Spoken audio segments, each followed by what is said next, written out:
देखो रिकॉर्डिंग का मैसेज किया और स्क्रीन शेयर है। Yes ma'am.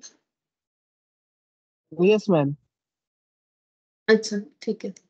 देखो हम लोग का AS10 जो है वो कंप्लीट हो गया था। आज हम लोग दूसरा ए स्टार्ट करेंगे, दैट इज AS12 स्टार्ट करेंगे। देखो AS12। अच्छा मैम AS। मैम जैसा कि आपने कहा था कि अकाउंटिंग स्टैंडर्ड 14 एमलगेशन ऑफ कंपनीज, हम्म। उसके बारे में भी पढ़ेंगे कि? पढ़ रहे हैं तो एमलगमेशन में जो रूल्स रेगुलेशन है वो तो AS14 के अकॉर्डिंग ही है ना। तो वो उसके साथ ही कवर हो रहा है। जो भी रूल्स हम लोग पढ़ते हैं कि मैं पूलिंग ऑफ इंटरेस्ट मेथड जो भी हम लोग पढ़ रहे हैं तो वो AS14 के अकॉर्डिंग ही पढ़ रहे हैं। Okay ma'am, okay. हम्म। अच्छा ओके। AS12। अच्छा ठीक है। देखो अब हम लोग पढ़ेंगे AS12 जो कि है गवर्नमेंट ग्रांट।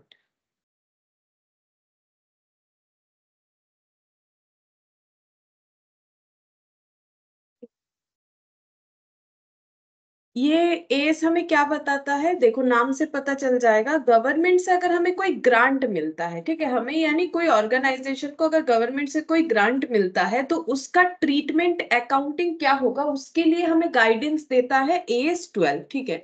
तो सबसे पहले यहाँ पर गवर्नमेंट का मतलब किन चीजों को, मतलब गवर्नमेंट कौन कौन से सेक्शन में इनको इंक्लूड किया गया है। देखो पहले तो हम लोग पढ़ेंगे यहाँ पर गवर्नमेंट का मतलब क्या है। ठीक है। गवर्नमेंट का मतलब है यहाँ पर लिखना पड़ेगा गवर्नमेंट। गवर्नमेंट। अच्छा यहाँ मैंने एन नहीं लिखा था ना।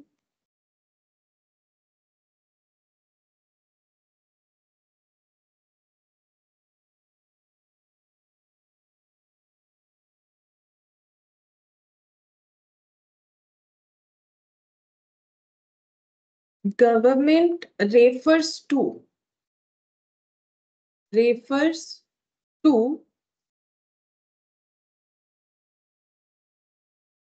गवर्नमेंट। ठीक है। गवर्नमेंट का मतलब गवर्नमेंट को बताया जा रहा है, यानी कौन, जैसे कि ऐसे ब्रैकेट में लिख लो CGSG। CG का मतलब सेंट्रल गवर्नमेंट और SG का मतलब स्टेट गवर्नमेंट। तो यहाँ पर गवर्नमेंट का मतलब होता है दोनों गवर्नमेंट को ही लिया जाता है, स्टेट का भी और जो सेंट्रल है वो भी। ठीक है। इसके अलावा गवर्नमेंट एजेंसीज, गवर्नमेंट एजेंसीज जो है वो भी इसमें इंक्लूड होता है। And similar and similar bodies या फिर इस तरीके के बॉडीज। ठीक है। इस तरीके के बॉडीज वेदर लोकल, नेशनल और इंटरनेशनल। ठीक है। तो जैसे कि AS12 में हमें डिफाइन किया गया है कि गवर्नमेंट का मतलब क्या होता है, तो इसलिए मैंने बोल दिया। ठीक है। और ये हमें पता भी होना चाहिए गवर्नमेंट का मतलब यहाँ पर सेंट्रल स्टेट दोनों गवर्नमेंट को इंक्लूड किया जा रहा है। ऐसा नहीं कि सिर्फ सेंट्रल को बोला जा रहा है या स्टेट को, दोनों इंक्लूडेड होता है। या कोई भी गवर्नमेंट एजेंसी है या फिर इस तरीके की कोई ऑर्गेनाइजेशन है, चाहे वो लोकल हो जैसे कि म्यूनिसिपैलिटी वगैरह। ठीक है। वहां से अगर हमें कोई ग्रांट मिल रहा है, मतलब यहाँ पर म्यूनिसिपैलिटी भी होगा जैसे कि लोकल, नेशनल, इंटरनेशनल। इंटरनेशनल जैसे कि हु, ठीक है, हु वर्ल्ड हेल्थ ऑर्गेनाइजेशन, यहाँ से अगर हमें कोई ग्रांट मिला तो वो भी हमारा गवर्नमेंट से मिला हुआ ग्रांट ही माना जाएगा। तो यहाँ क्राइटेरिया AS12 ने बता दिया है कि गवर्नमेंट का मतलब कौन कौन से मतलब ऑर्गेनाइजेशन यहाँ पर आ रहे हैं। मतलब ऑर्गेनाइजेशन क्या मतलब गवर्नमेंट, मतलब यहाँ पर डिफाइन किन किन किन जगह को किया गया है। तो CG को, SG को, गवर्नमेंट कोई एजेंसी है या इस तरीके की कोई एजेंसीज जो गवर्नमेंट है, ऐसा कोई सिमिलर टाइप ऑफ बॉडीज, या फिर और वो similar type of bodies local bodies भी हो सकता है जैसे म्यूनिसिपैलिटी वगैरह, और नेशनल इंटरनेशनल भी हो सकता है जैसे इंटरनेशनल में देखोगे तो हु वगैरह। ठीक है। ये हो गया हम लोग का गवर्नमेंट का डेफिनेशन। फिर नेक्स्ट हम लोग यहाँ पर लिखेंगे गवर्नमेंट ग्रांट का मतलब क्या बोला गया है। AS12 में गवर्नमेंट ग्रांट का मतलब क्या है, तो वो लिखते हैं गवर्नमेंट ग्रांट। ठीक है। ग्रांट का मतलब क्या हो जाएगा, ग्रांट का मतलब हो जाएगा असिस्टेंस। ठीक है। ग्रांट का मतलब ही होता है assistance. Assistance by government in cash और काइंड। ठीक है, अगर हमें गवर्नमेंट से कोई असिस्टेंस मिलता है, अब गवर्नमेंट का मतलब मैंने पहले ही डिफाइन कर दिया, गवर्नमेंट का मतलब क्या होता है। Good morning. Good morning ma'am. Good morning.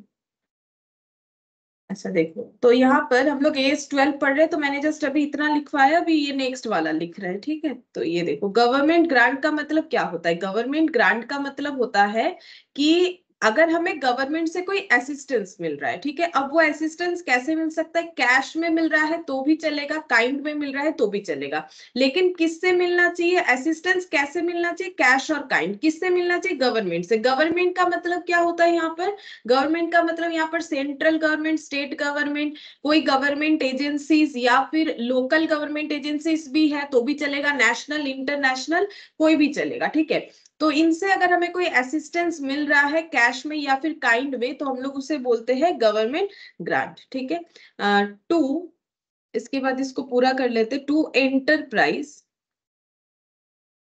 For part, sorry part नहीं, पास्ट, फॉर पास्ट और future compliance with certain conditions।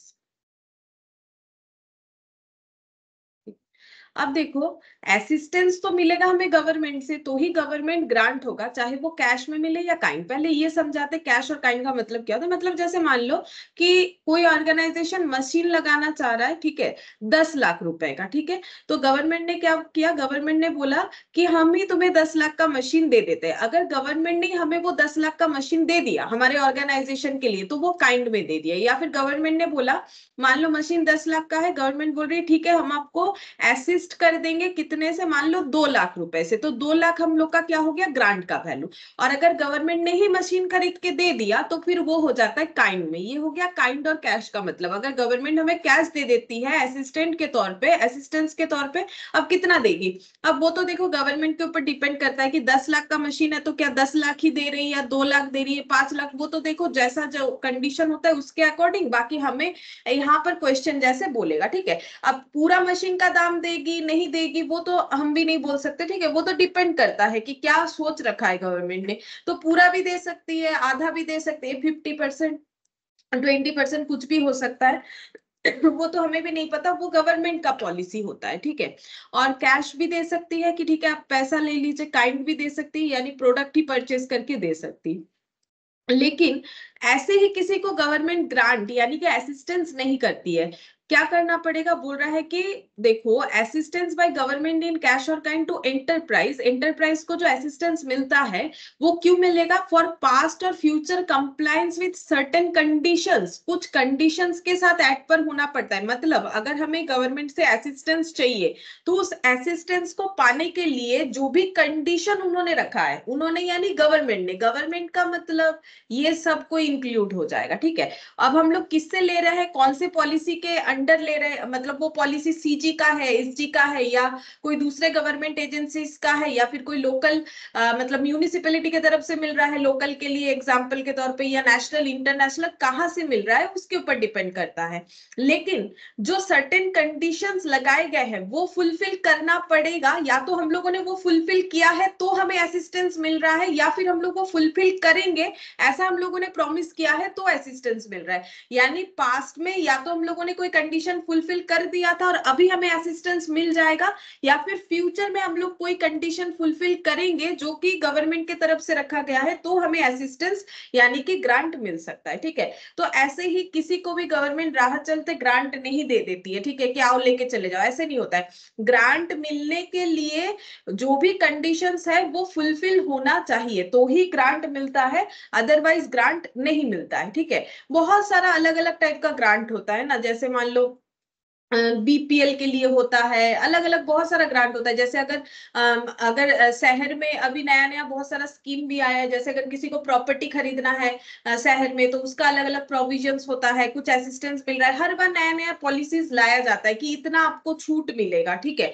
तो वैसे ही बिजनेस के केस में भी होता है कि अगर कोई बहुत ही मतलब इंटीरियर जगह पे जाके बिजनेस कर रहा है तो उसे कम पैसे में जमीन मिल जाता है, क्योंकि नॉर्मली वो सब जगह पे जाके कोई काम नहीं करना चाहता है, तो काम होगा, ऑर्गेनाइजेशन होगा, डेवलपमेंट होगा, तो गवर्नमेंट बोलती ठीक है आप शुरू कीजिए, आपको कम पैसे में जमीन दे देंगे, या फिर बहुत ही मतलब नेग्लिजिबल वैल्यूज में आपको ये मिलेगा वो मिलेगा, इस तरीके से असिस्टेंस दिया जाता है गवर्नमेंट के तरफ से, ठीक है। तो वही चीज यहाँ पर बोल रहा है।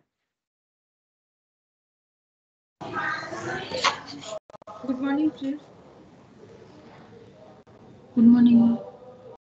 तो वही देखो यहाँ पर वही बोल रहा है, लेकिन हाँ जो भी ग्रांट हमें चाहिए उसके अगेंस्ट में गवर्नमेंट ने जो भी पॉलिसीज रखा हुआ है, जो भी कंडीशंस रखा हुआ है, वो फुलफिल हो रहा है कि नहीं, वो जरूर देखेगा गवर्नमेंट, ठीक है।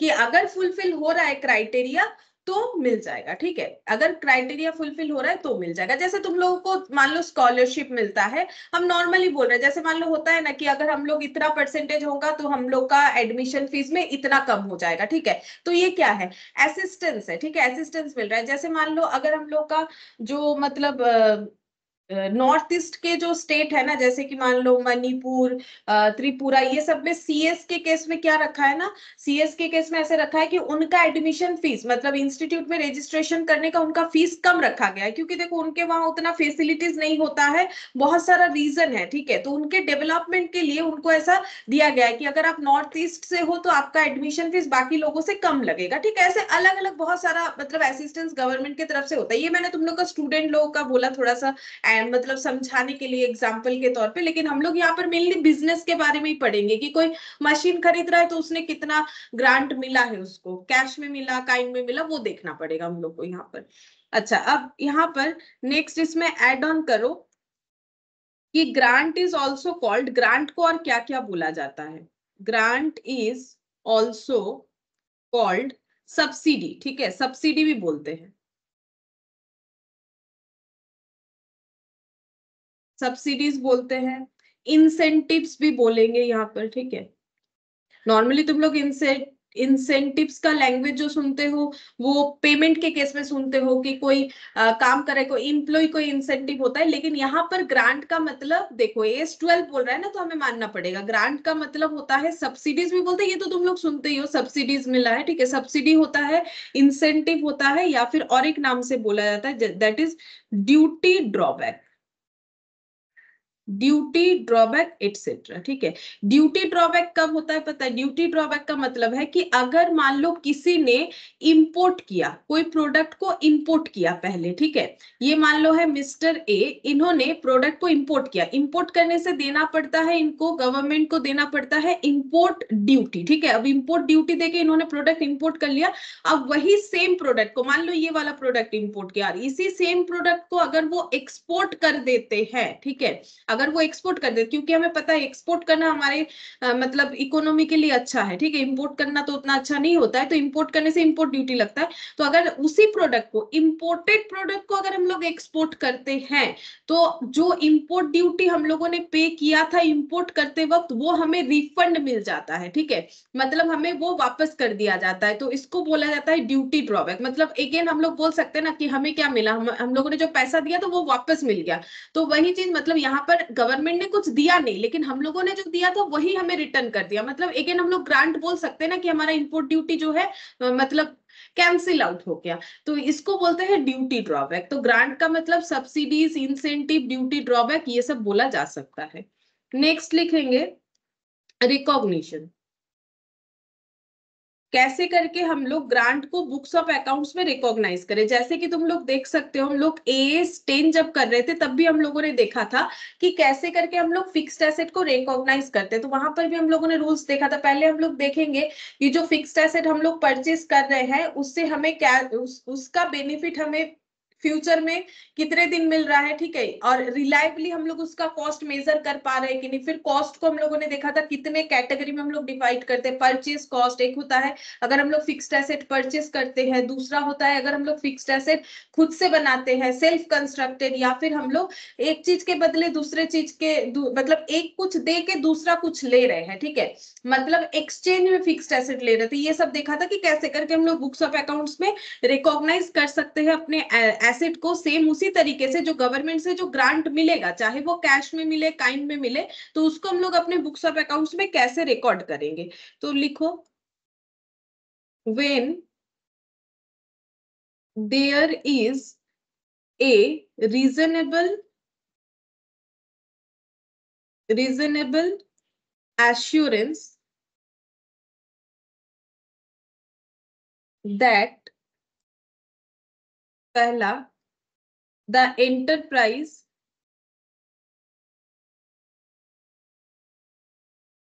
will comply with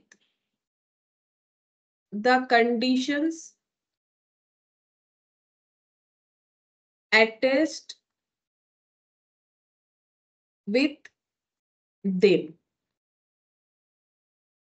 them होगा, ठीक है, them मतलब देखो, रिकॉग्नाइज मतलब बुक्स ऑफ अकाउंट्स में कब रिकॉर्ड करेंगे, when there is a reasonable assurance, मतलब हमें ये एश्योरिटी होना चाहिए कि हाँ हम लोग को ये असिस्टेंस यानी ये ग्रांट मिल जाएगा। इसका देखो, अगर हमें ऐसा लग रहा है 1% चांस है मिलेगा, 99% लग रहा है नहीं मिलेगा, तो थोड़ी ना रिकॉर्ड करना चाहिए। रीजनेबल एश्योरेंस होना चाहिए कि हाँ मुझे मिलेगा, पता है कि हम ये क्राइटेरिया फुलफिल कर रहे हैं, गवर्नमेंट ने बोला है कि हाँ ये क्राइटेरिया है, मेरा ये सारा क्राइटेरिया फुलफिल हो रहा है, तो हम क्या कर सकते हैं, अपने बुक्स ऑफ अकाउंट्स में उस ग्रांट को रिकॉग्नाइज कर पाएंगे। यानी ग्रांट मिलने का प्रोबेबिलिटी अगर है अच्छा खासा, तो फिर रिकॉग्नाइज जरूर करेंगे। तो वही बोला है, when there is a reasonable assurance, ठीक है। अब एश्योरेंस देखो, फिर बोल रहे हैं the enterprise will comply with the condition attached with them. सबसे पहले तो वो होना चाहिए कि जो भी कंडीशन रखा है उस ग्रांट को लेने का, अगर हम लोग वो कंडीशन ही फुलफिल नहीं करेंगे तो हमें क्यों ग्रांट दिया जाएगा। तो कंडीशन फुलफिल होना चाहिए, ठीक है। फिर सेकंड लिखेंगे, the grant will be received, ठीक है। मतलब क्या बोला है, पहले तो हमारे पास एश्योरेंस होना चाहिए हाँ मुझे मिलेगा, ठीक है। फिर क्यों मिलेगा, क्योंकि मैंने सारे कंडीशंस को, जो भी उस ग्रांट को पाने के लिए कंडीशंस है उसके साथ मैंने एड पर कर लिया है, तो मुझे ग्रांट मिल जाएगा, ठीक है। और दूसरा बात कि ग्रांट मिलना चाहिए, जब ग्रांट रिसिव्ड हो जाएगा तब हम लोग रिकॉग्नाइज करेंगे। तो रिकॉग्नाइज करने का मेनली हम लोग का टू स्टेप हो जाएगा। पहला तो हम लोगों ने सारे कंडीशन फुलफिल किए उस ग्रांट को रिसीव करने का, और हमें वो ग्रांट मिल गया है, तो हम लोग उसे अपने बुक्स ऑफ अकाउंट्स में रिकॉग्नाइज कर देंगे, ठीक है। अच्छा, अब एक्सक्लूजन्स पढ़ेंगे कि कब ग्रांट हम लोग रिकॉर्ड नहीं कर सकते, या फिर कौन कौन से केस में हम लोग ग्रांट को नहीं अपने बुक्स ऑफ अकाउंट्स में दिखाएंगे। एक्सक्लूजन क्या है इसका, तो लिखते हैं exclusion.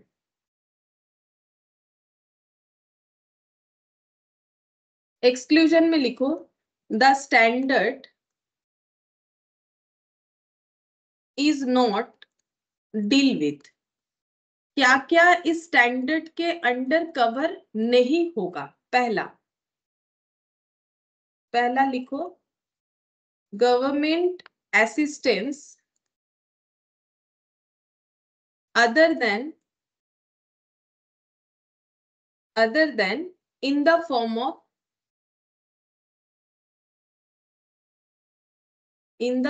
Of government grant.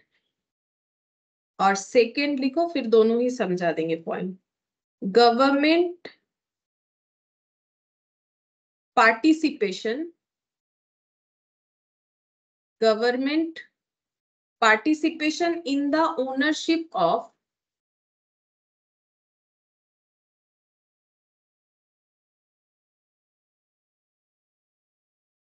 The enterprise.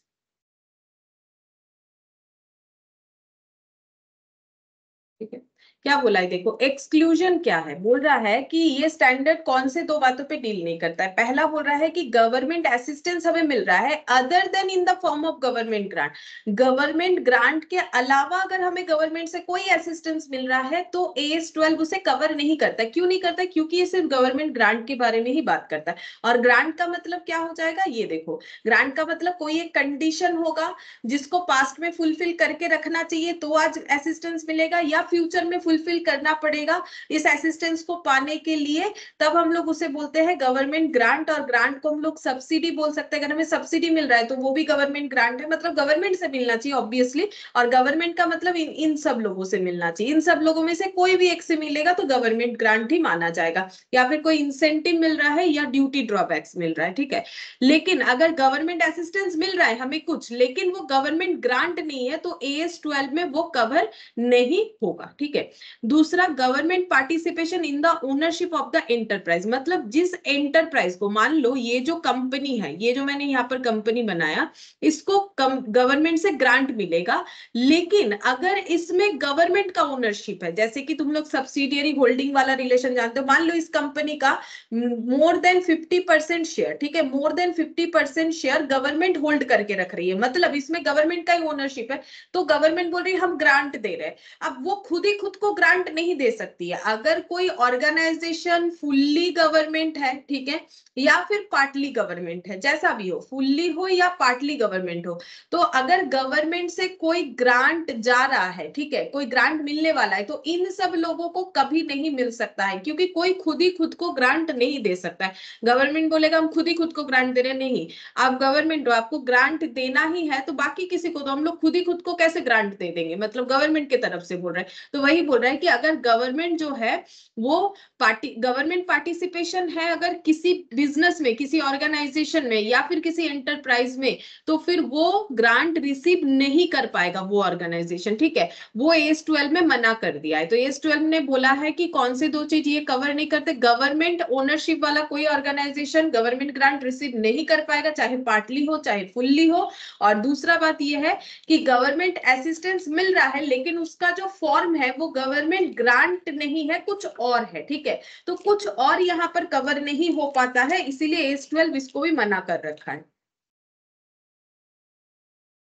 अच्छा, अब नेक्स्ट हम लोग जो पढ़ेंगे उसके लिए तुम लोग को लिखने का काफी जगह चाहिए होगा, ठीक है, मतलब ये लाइन बाय लाइन एक एक करके चलता जाएगा, तो उस हिसाब से तुम लोग को जगह रखना पड़ेगा। देखो, हम तो ऐसे स्प्रेड कर लेंगे और हम छोटा छोटा लिख भी लेते हैं। अगर तुम लोग छोटा नहीं लिख पाते हो तो कॉपी को घुमा के लिखो, ठीक है, कॉपी को घुमा लो, नहीं तो जगह नहीं मिलेगा, ठीक है, फिर लिख नहीं पाओगे।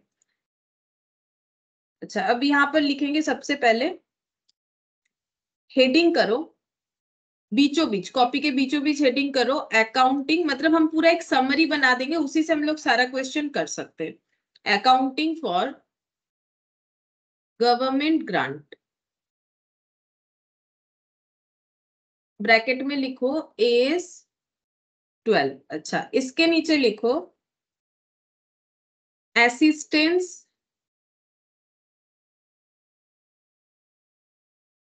Bye government is in cash और kind to enterprise, to enterprise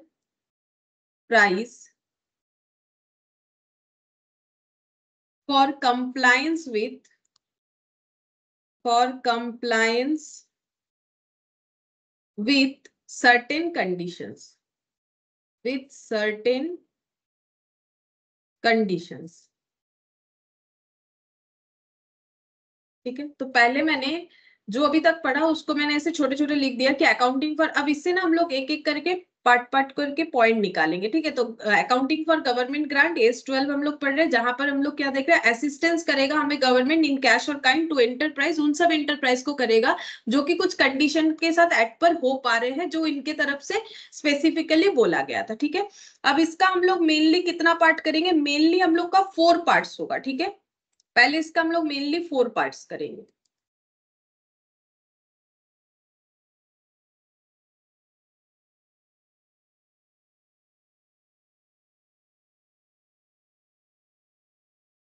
1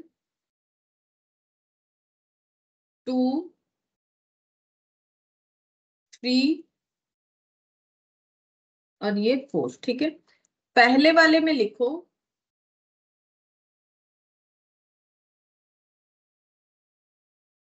अच्छा, पहले वाले में लिखो related to specific fixed asset, related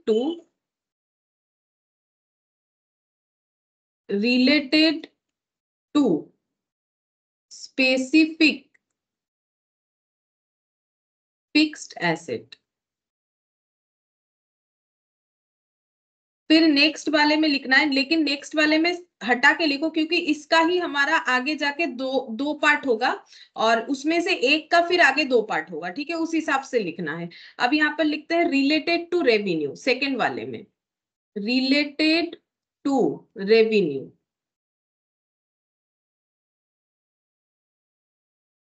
अच्छा, थर्ड वाले में लिखो प्रोमोटर्स कंट्रीब्यूशन, इसको थोड़ा सा इधर कर लेते, प्रोमोटर्स कंट्रीब्यूशन, प्रोमोटर्स कंट्रीब्यूशन।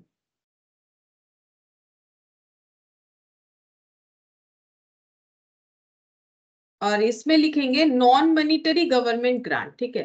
इसको मैं थोड़ा सा इधर अंदर में कर लेते हैं यहाँ पर। इसमें लिखो नॉन मॉनिटरी गवर्नमेंट ग्रांट। पहले ये 4 पार्ट्स में डिवाइड होगा, ठीक है। कैसे पढ़ना है नहीं पढ़ना है वो हम बताएंगे धीरे धीरे, पहले लिख के कंप्लीट करते हैं। ये हो गया 4 पार्ट्स, ठीक है। हम थोड़ा छोटा छोटा लिखेंगे, हम पहले ही बोल रहे हैं, तो हम जब बोल रहे हैं ना तो तुम लोग उसके हिसाब से भी सुन के लिख सकते हो कि अगर मेरा हैंड राइटिंग समझने में दिक्कत हो रहा है, वैसे हम बोल बोल के कर रहे हैं। छोटा छोटा नहीं लिखेंगे तो एक ही पेज में नहीं आएगा। अच्छा, अब ये related to specific fixed asset है, इसका हमें करना है आगे 2 पार्ट, ठीक है। इसका हमें 2 पार्ट करना है। एक के नीचे लिखो मेथड 1, दूसरे के नीचे लिखना है मेथड 2। यहां पर लिखेंगे मेथड 1, यहां पर लिखो मेथड, लिखा है मैंने, ठीक है, मेथड 1, मेथड 1, ठीक है। और इसमें लिखो method 2,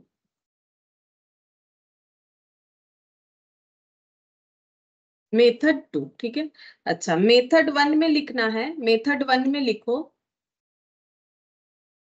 deduction from gross value of asset, deduction from gross value of asset, deduction from gross value of asset, ये लिखना है हमें मेथड 1 के नीचे। अब मेथड 2 को फर्दर 2 पार्ट करना है, ठीक है। मेथड 2 का हम लोग फिर से 2 पार्ट करेंगे।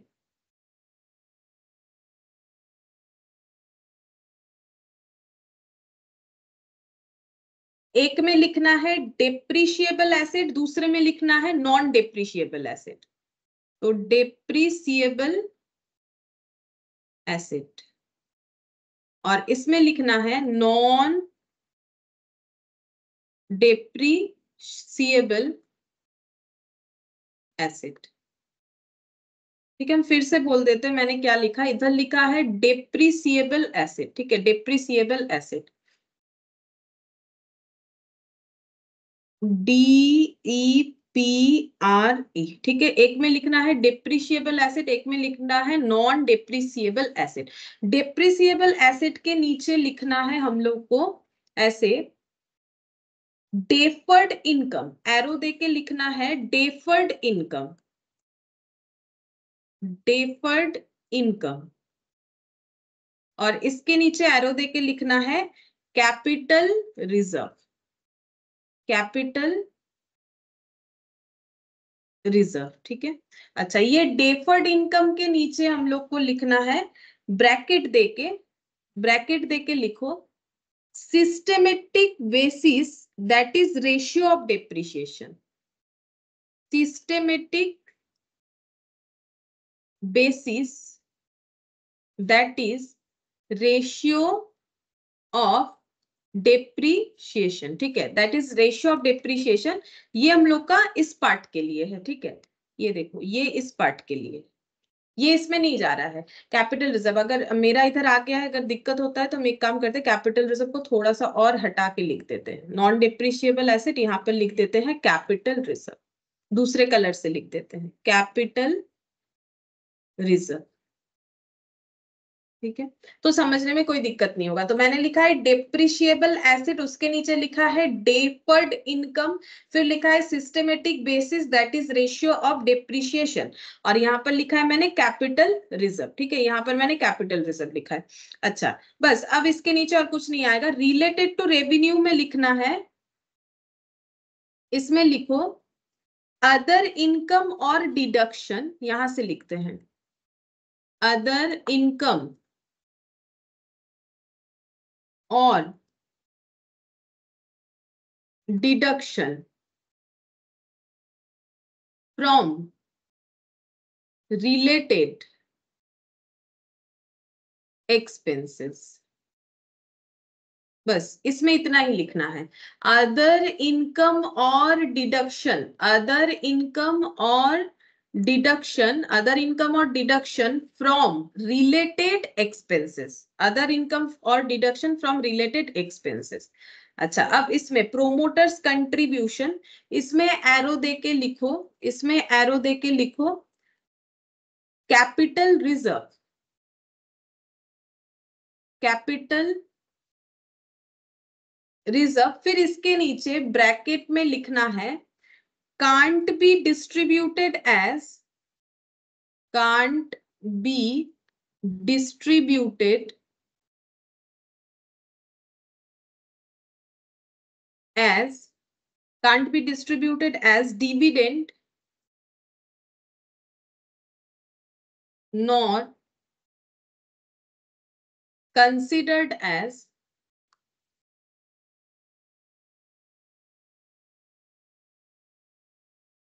deferred income।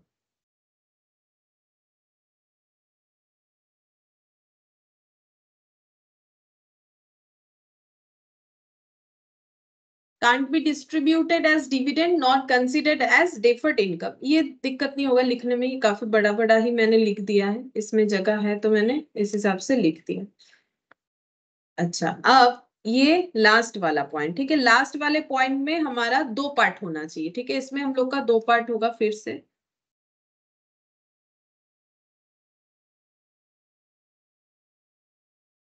एक में लिखना है कंसेशनल रेट, ठीक है, इसमें लिखना है कंसेशनल रेट, CONCESSIONAL,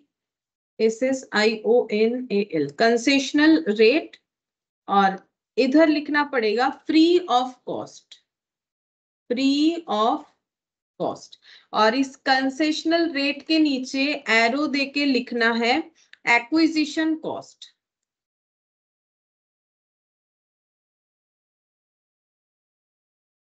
और यहां पर लिखना है नॉमिनल वैल्यू, नॉमिनल वैल्यू, ठीक है। तो ये पूरा चार्ट हम लोग का ऐसा रेडी रहना चाहिए, क्योंकि इसी से हम लोग पूरा क्वेश्चन कर सकेंगे, एक एक पॉइंट को नहीं लिख के मैंने पूरा इसका एक चार्ट ही बना दिया, ठीक है। इसका यूज अभी क्वेश्चन करने से समझ में आएगा, और एक ऐसा चार्ट बनाते हैं, उसके बाद हम लोग क्वेश्चन स्टार्ट कर सकते हैं, ठीक है, और एक ऐसा ही चार्ट होगा, मतलब इतना ही ऐसा जगह लगेगा, ठीक है, लगभग बहुत सारा चीज लिखना पड़ेगा।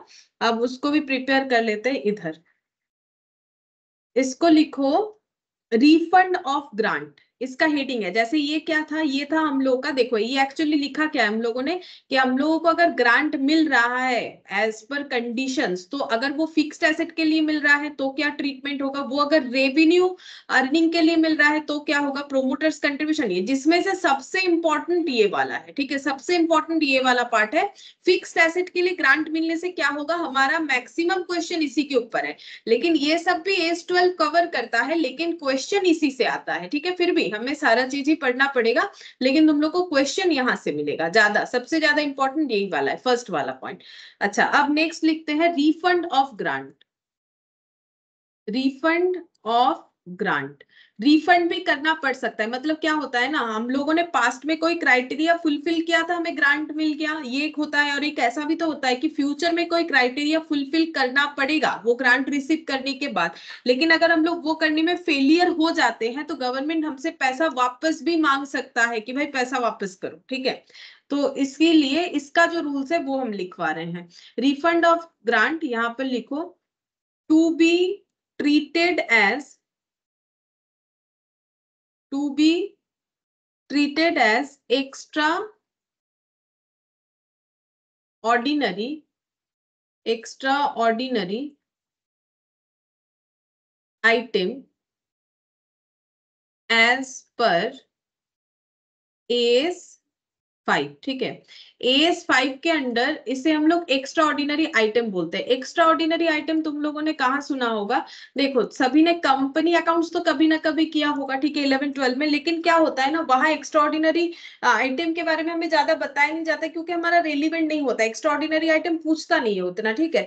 और अभी भी हम लोग कंपनी अकाउंट्स जो भी देखते हैं ना, फाउंडेशन लेवल पे भी हो या फिर अगर तुम लोग का इंटर लेवल पे भी होता है, तो इसमें ये सब आइटम हमारा ज्यादा नहीं दिखता है, जो भी बैलेंस शीट में क्वेश्चन में दिया हुआ रहता है। लेकिन एक्स्ट्रा ऑर्डिनरी आइटम का मतलब होता है कि ऐसा इनकम या एक्सपेंस कुछ भी हो सकता है वो आइटम जो हमारे नॉर्मल कोर्स ऑफ बिजनेस के लिए एप्लीकेबल नहीं है, ठीक है।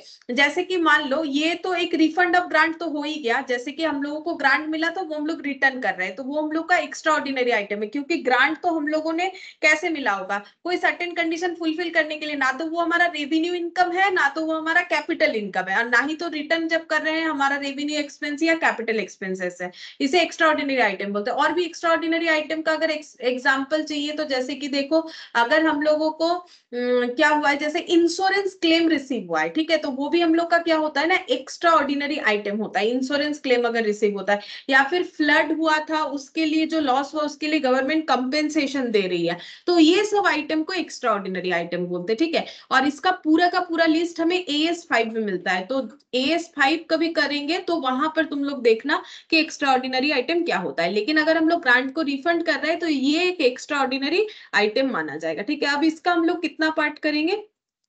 इसमें मेनली 3 पार्ट करो, ठीक है, इसका 3 पार्ट्स होगा।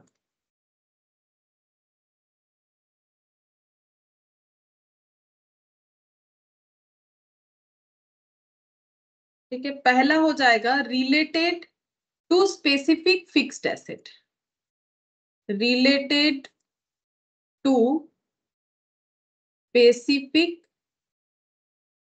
Fixed asset. सेकेंड वाले में लिखो related to revenue, related to revenue, ठीक है। थर्ड वाले में लिखो प्रोमोटर्स कंट्रीब्यूशन, प्रोमोटर्स कंट्रीब्यूशन। अच्छा, अब नेक्स्ट हम लोग लिखेंगे इसमें इसमें हम लोग को करना है 2 पार्ट्स, ठीक है, 2 पार्ट होगा इसका। एक हो जाएगा मेथड 1, एक हो जाएगा मेथड 2। मेथड 1 और method 2।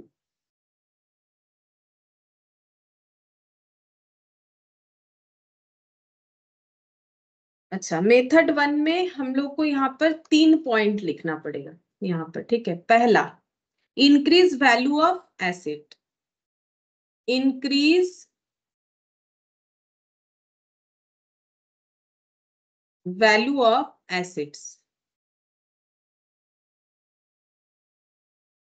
Provide depreciation of revised book value prospectively।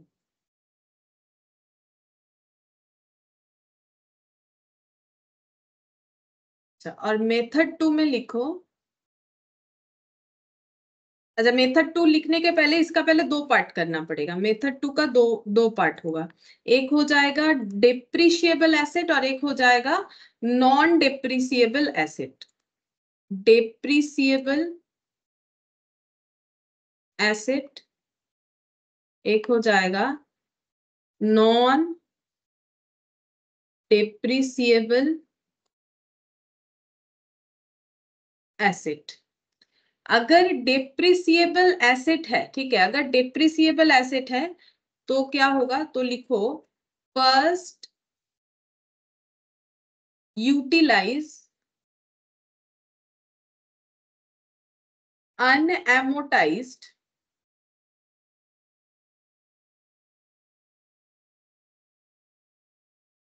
deferred credit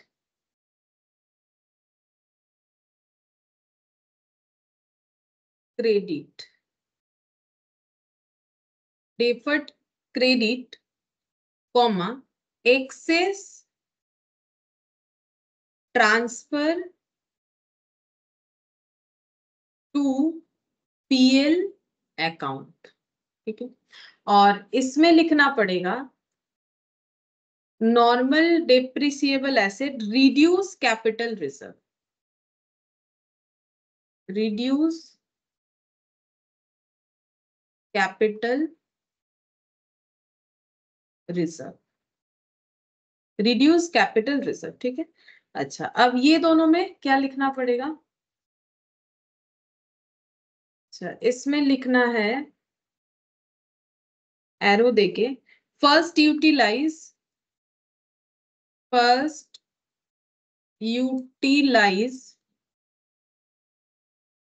अनएमोटाइज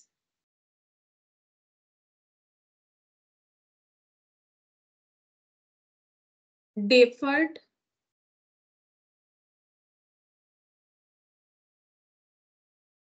credit excess transferred to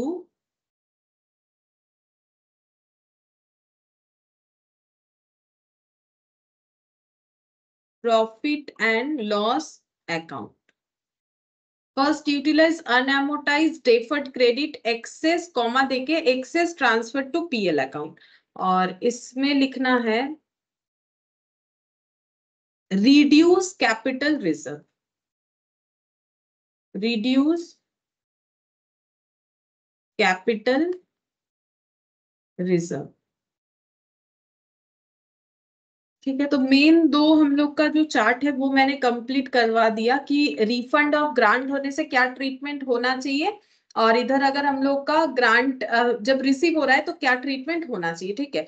अब हम लोग सभी पॉइंट को एक एक करके समझ लेंगे एग्जाम्पल और क्वेश्चन के थ्रू से, लेकिन पहले आज सिर्फ यही वाला कर पाएंगे, ठीक है। आज ये वाला और ये वाला, ठीक है। अगर देखो यहाँ पर क्या है, अगर ग्रांट रिसीव कर रहे हैं तो उसका हमारे पास क्या है, 4 ऑप्शंस है। एक है फिक्स्ड एसेट के लिए रिसीव कर रहे हैं, रेवेन्यू के लिए रिसीव कर रहे हैं, प्रोमोटर्स कंट्रीब्यूशन या नॉन मॉनिटरी गवर्नमेंट ग्रांट, ठीक है। तो यहाँ पर भी देखो अगर रिफंड कर रहे हैं तो देखो यहाँ 3 क्यों है, यहाँ 4 क्यों है। देखो नॉर्मल सा बात है, अगर हमें फिक्स्ड एसेट के लिए ग्रांट मिला है और हमें वो बाई चांस रिफंड करना पड़ रहा है क्योंकि जो कंडीशन दिया था वो हम लोगों ने पूरा नहीं किया तो हम लोगों से वापस मांग लिया गया, तो related to specific fixed asset उसके लिए ग्रांट मिला तो क्या ट्रीटमेंट है, ग्रांट वापस करना पड़ा तो क्या ट्रीटमेंट है।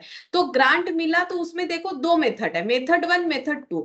तो जब ग्रांट को हम लोग वापस करना पड़ रहा है किसी रीजन से कर रहे हैं तब भी हमारा 2 ही मेथड अप्लाई होगा, क्योंकि अगर हम लोगों ने इस मेथड के अंडर ट्रीटमेंट किया था तो जब रिफंड करेंगे तो इसी मेथड के अंडर से ही हमें रिफंड करना पड़ेगा। इसमें भी देखो 2 मेथड है, क्योंकि रिसीव करने का अगर 2 मेथड है तो उसको रिटर्न करने का भी 2 मेथड है, ठीक है।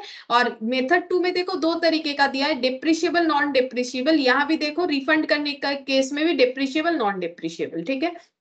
अगर रेवेन्यू मतलब डे टू डे के काम करने के लिए, फिक्स्ड एसेट तो डे टू डे कोई परचेज नहीं करता है, तो डे टू डे का काम यानी कि रेवेन्यू एक्सपेंसेस के लिए अगर हमें गवर्नमेंट से असिस्टेंस यानी कि ग्रांट मिल रहा है और उसको हमें रिफंड करना पड़ा तो क्या ट्रीटमेंट होगा। अगर प्रोमोटर्स के कंट्रीब्यूशंस के लिए अगर हमें ग्रांट मिल रहा है वो रिफंड करना पड़ा तो क्या होगा। और ये पॉइंट था नॉन मॉनिटरी ग्रांट, अगर नॉन मॉनिटरी है तो फिर रिफंड करने का कोई सवाल नहीं आ रहा है, इसीलिए यहाँ पर 4th वाला पॉइंट पॉइंट नहीं है, ठीक है, मतलब एटलीस्ट कैश में नहीं मिला तो कैश रिफंड का तो कोई ट्रीटमेंट नहीं होगा, कुछ और हो सकता है, वो AS12 में नहीं है, ठीक है। तो नॉन मॉनिटरी का यहाँ पर बताया है कि नॉन मॉनिटरी गवर्नमेंट ग्रांट, तो इसीलिए ये पॉइंट यहाँ पर नहीं दिख रहा है, ठीक है। चलो ये पॉइंट भी हम लोग देखेंगे बाद में, आज हम लोग पहले इस पॉइंट पे डिस्कशन करते हैं। अगर हमें फिक्स्ड एसेट खरीदने के लिए ग्रांट मिला है तो उसका ट्रीटमेंट क्या होगा, हम पहले एक एग्जाम्पल यहाँ पर दिखा देते हैं। देखो एग्जाम्पल 1,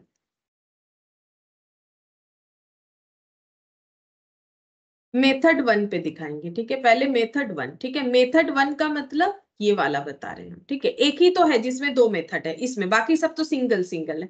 ये देखो, अगर हम लोगों ने फिक्स्ड एसेट के लिए असिस्टेंस रिसीव किया था और हम लोग मेथड 1 फॉलो कर रहे हैं, ठीक है। अब पहले क्वेश्चन बना लेते हैं, फिर बताते हैं मेथड 1 हम लोग का क्या है। अब मान लो कि एक कंपनी है ABC लिमिटेड, ठीक है, इसने एक मशीन परचेज किया है, परचेज मशीन कितने से किया है, मान लो 150 लाख से किया है, रुपीज 150 लाख, और ग्रांट रिसीव किया है, और ग्रांट रिसीव किया है 50 लाख का, ठीक है। गवर्नमेंट ने इनको 50 लाख का असिस्टेंस दिया था। लाइफ ऑफ मशीन, जो मशीन इन्होंने परचेस किया है उसका लाइफ है 10 इयर्स, और डेप्रिशिएशन चार्ज्ड अंडर SLM, ठीक है। SLM यानी स्ट्रेट लाइन मेथड, और इनको अगर SLM मेथड में चार्ज करना है अपना डेप्रिसिएशन, तो अकाउंटिंग ट्रीटमेंट क्या होगा। देखो हम लोग मेथड 1 कर रहे हैं, मेथड 1 हमें क्या बोला है पहले वो पढ़ के देखो तो समझ में आएगा। ट्रीटमेंट बोल रहा है कि अगर हमें फिक्स्ड एसेट के लिए असिस्टेंस मिला और हम लोग मेथड 1 फॉलो करना चाहते हैं तो हमें क्या करना पड़ेगा, बोल रहे कि डिडक्शन करो from gross value of asset, उस ग्रांट के वैल्यू को माइनस करना है ग्रॉस वैल्यू ऑफ एसेट से, ठीक है। मतलब हम लोगों का मशीन 150 लाख का जरूर था, लेकिन अगर गवर्नमेंट से ही हमें कैश में 50 लाख मिला तो हम लोगों को तो अपने पास से कैश आउटफ्लो कितना करना पड़ा होगा, बोलो। अगर मेरा मशीन मैंने 150 लाख का ही खरीदा था लेकिन मुझे गवर्नमेंट ने 50 लाख दिया था, तो मेरे पॉकेट से कितना गया मैम 100 लाख। 100 लाख, ठीक है। तो ये क्या हो गया, ग्रॉस वैल्यू, ये क्या है, ग्रॉस वैल्यू। ग्रॉस वैल्यू से क्या डिडक्ट करना पड़ेगा, देखो मैंने जो समरी लिखवाया ना वहां पर बोला है, देखो ग्रॉस वैल्यू से हमें डिडक्ट करना पड़ेगा जो ग्रांट हम लोग रिसीव कर रहे हैं। पहला ट्रीटमेंट ऐसा है, ठीक है, और भी और एक ट्रीटमेंट भी है वो भी देखेंगे, पहला ऐसा है। तो हम लोग को पहले अगर मेथड 1 से करना है तो हम लोग को क्या करना पड़ेगा, हम लोग यहाँ पर पहले फाइंड आउट करेंगे कि हम लोग का नेट कैश आउटफ्लो क्या है। तो देखो हम आंसर करके दिखाते कैसे आंसर होगा। यहाँ पर लिखेंगे net cash outflow for company. पहले कंपनी देखेगी कि उनके पास से कितना कैश आउटफ्लो एक्चुअली हुआ है। तो 150 माइनस 50 लाख, ठीक है, 150 लाख माइनस 50 लाख, यानी यहाँ पर हो जाएगा हम लोग का 100 लाख, यानी इनको मशीन 100 लाख का पड़ गया, ठीक है। अब डेप्रिसिएशन कैलकुलेट करेंगे कि डेप्रिसिएशन कैसे होगा। तो डेप्रिसिएशन जैसे हम लोग डेप्रिसिएशन मेथड फॉलो करते हैं वैसे ही करना है, उसमें कोई चेंजेस नहीं है। SLM मेथड में चेंज करना है तो चार्ज करना है हम लोग। SLM मेथड का फॉर्मूला क्या होता है, original cost minus scrap divided by estimated useful life, ठीक है। अब स्क्रैप तो इस क्वेश्चन में कुछ लिया नहीं है मैंने 0 लिख दिया। एस्टिमेटेड यूजफुल लाइफ मैंने दिया हुआ है 10 इयर्स, यहाँ पर क्वेश्चन में लिया है assumption.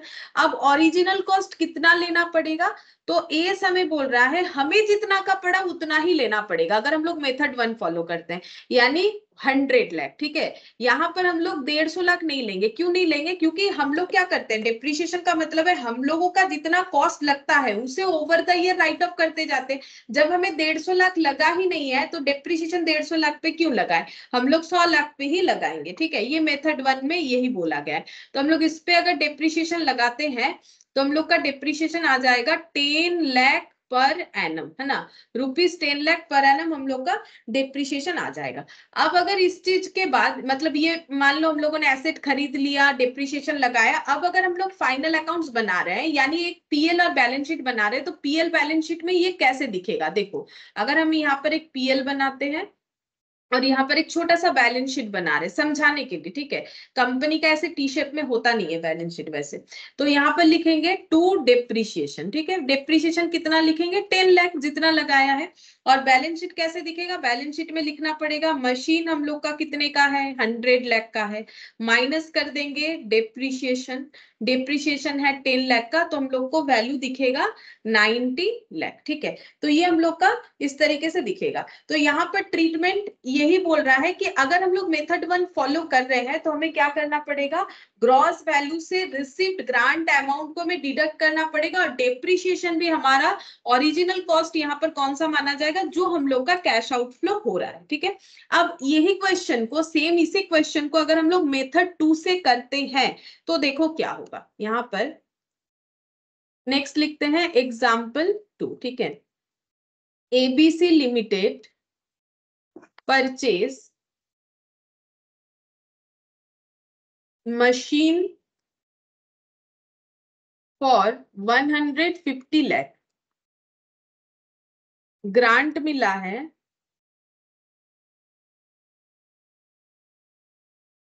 50 lakh, life of machine 10 years, comma देके लिख देते हैं, स्क्रैप यहां पर लिख देते हैं 0, ठीक है। Depreciation on SLM. अच्छा, अब अगर हम लोग फॉलो कर रहे हैं मेथड 2, ठीक है, मेथड 2 अगर फॉलो कर रहे हैं तो हमें क्या करना पड़ेगा, देखो यहां पर दिया हुआ है। मेथड 2 में क्या करना पड़ेगा, मेथड 2 में हमें देखना पड़ेगा कि हम लोगों का जो एसेट है वो डेप्रिशिएबल है कि नॉन डेप्रिशिएबल है, क्योंकि मेथड 2 डेप्रिशिएबल होने पे अलग ट्रीटमेंट बताता है, नॉन डेप्रिशिएबल होने पे अलग ट्रीटमेंट बताता है। जैसे कि फिक्स्ड एसेट बिल्डिंग भी है, फिक्स्ड एसेट मशीन भी है, लैंड भी है, लेकिन लैंड हम लोग का नॉन डेप्रिशिएबल होता है। तो अगर हम लोग मेथड 2 फॉलो करते हैं तो नॉन डेप्रिशिएबल के लिए ये करना पड़ेगा, हम बताएंगे क्या करना है यहाँ पर। अभी तो हम लोग मशीन का एग्जाम्पल लिए हैं और हम लोग सोच रहे हैं मेथड 2 फॉलो करेंगे, तो मशीन तो हम लोग का डिप्रिशिएबल एसेट हुआ, वो तो नॉन डिप्रिशिएबल नहीं है। तो हम लोग को ये देखना पड़ेगा कि डिप्रिशिएबल एसेट अगर है तो ट्रीटमेंट क्या होगा। बोल रहे हैं कि डेफर्ड इनकम दिखाओ, ठीक है। डेफर्ड इनकम, किस चीज को इनकम दिखाएंगे, जो गवर्नमेंट का ग्रांट आया है वो हमारे लिए इनकम दिखाना पड़ेगा। डेफर्ड का मतलब होता है कि ओवर द ईयर अगर हम लोग किसी चीज को राइट ऑफ करते जा रहे तो उसे इनकम बोलेंगे। मतलब हमें गवर्नमेंट से जो 50 लाख का ग्रांट मिला है उसको हम लोग क्या करेंगे, जैसे हम लोग डिप्रिशिएशन, अगर कोई एसेट मान लो खरीदते हैं तो उसको जैसे एक स्पेसिफिक वे में हम लोग हर साल कुछ कुछ अमाउंट का डिप्रिशिएशन दिखाते जाते हैं, अलग अलग मेथड फॉलो करके। लाइक एसएलएम फॉलो किया तो उतना हर साल एक ही जैसा डिप्रिशिएशन होगा, डब्ल्यूटीवी फॉलो किया तो फिर बचे हुए वैल्यू पे डिप्रिशिएशन का रेट लगाते जाएंगे।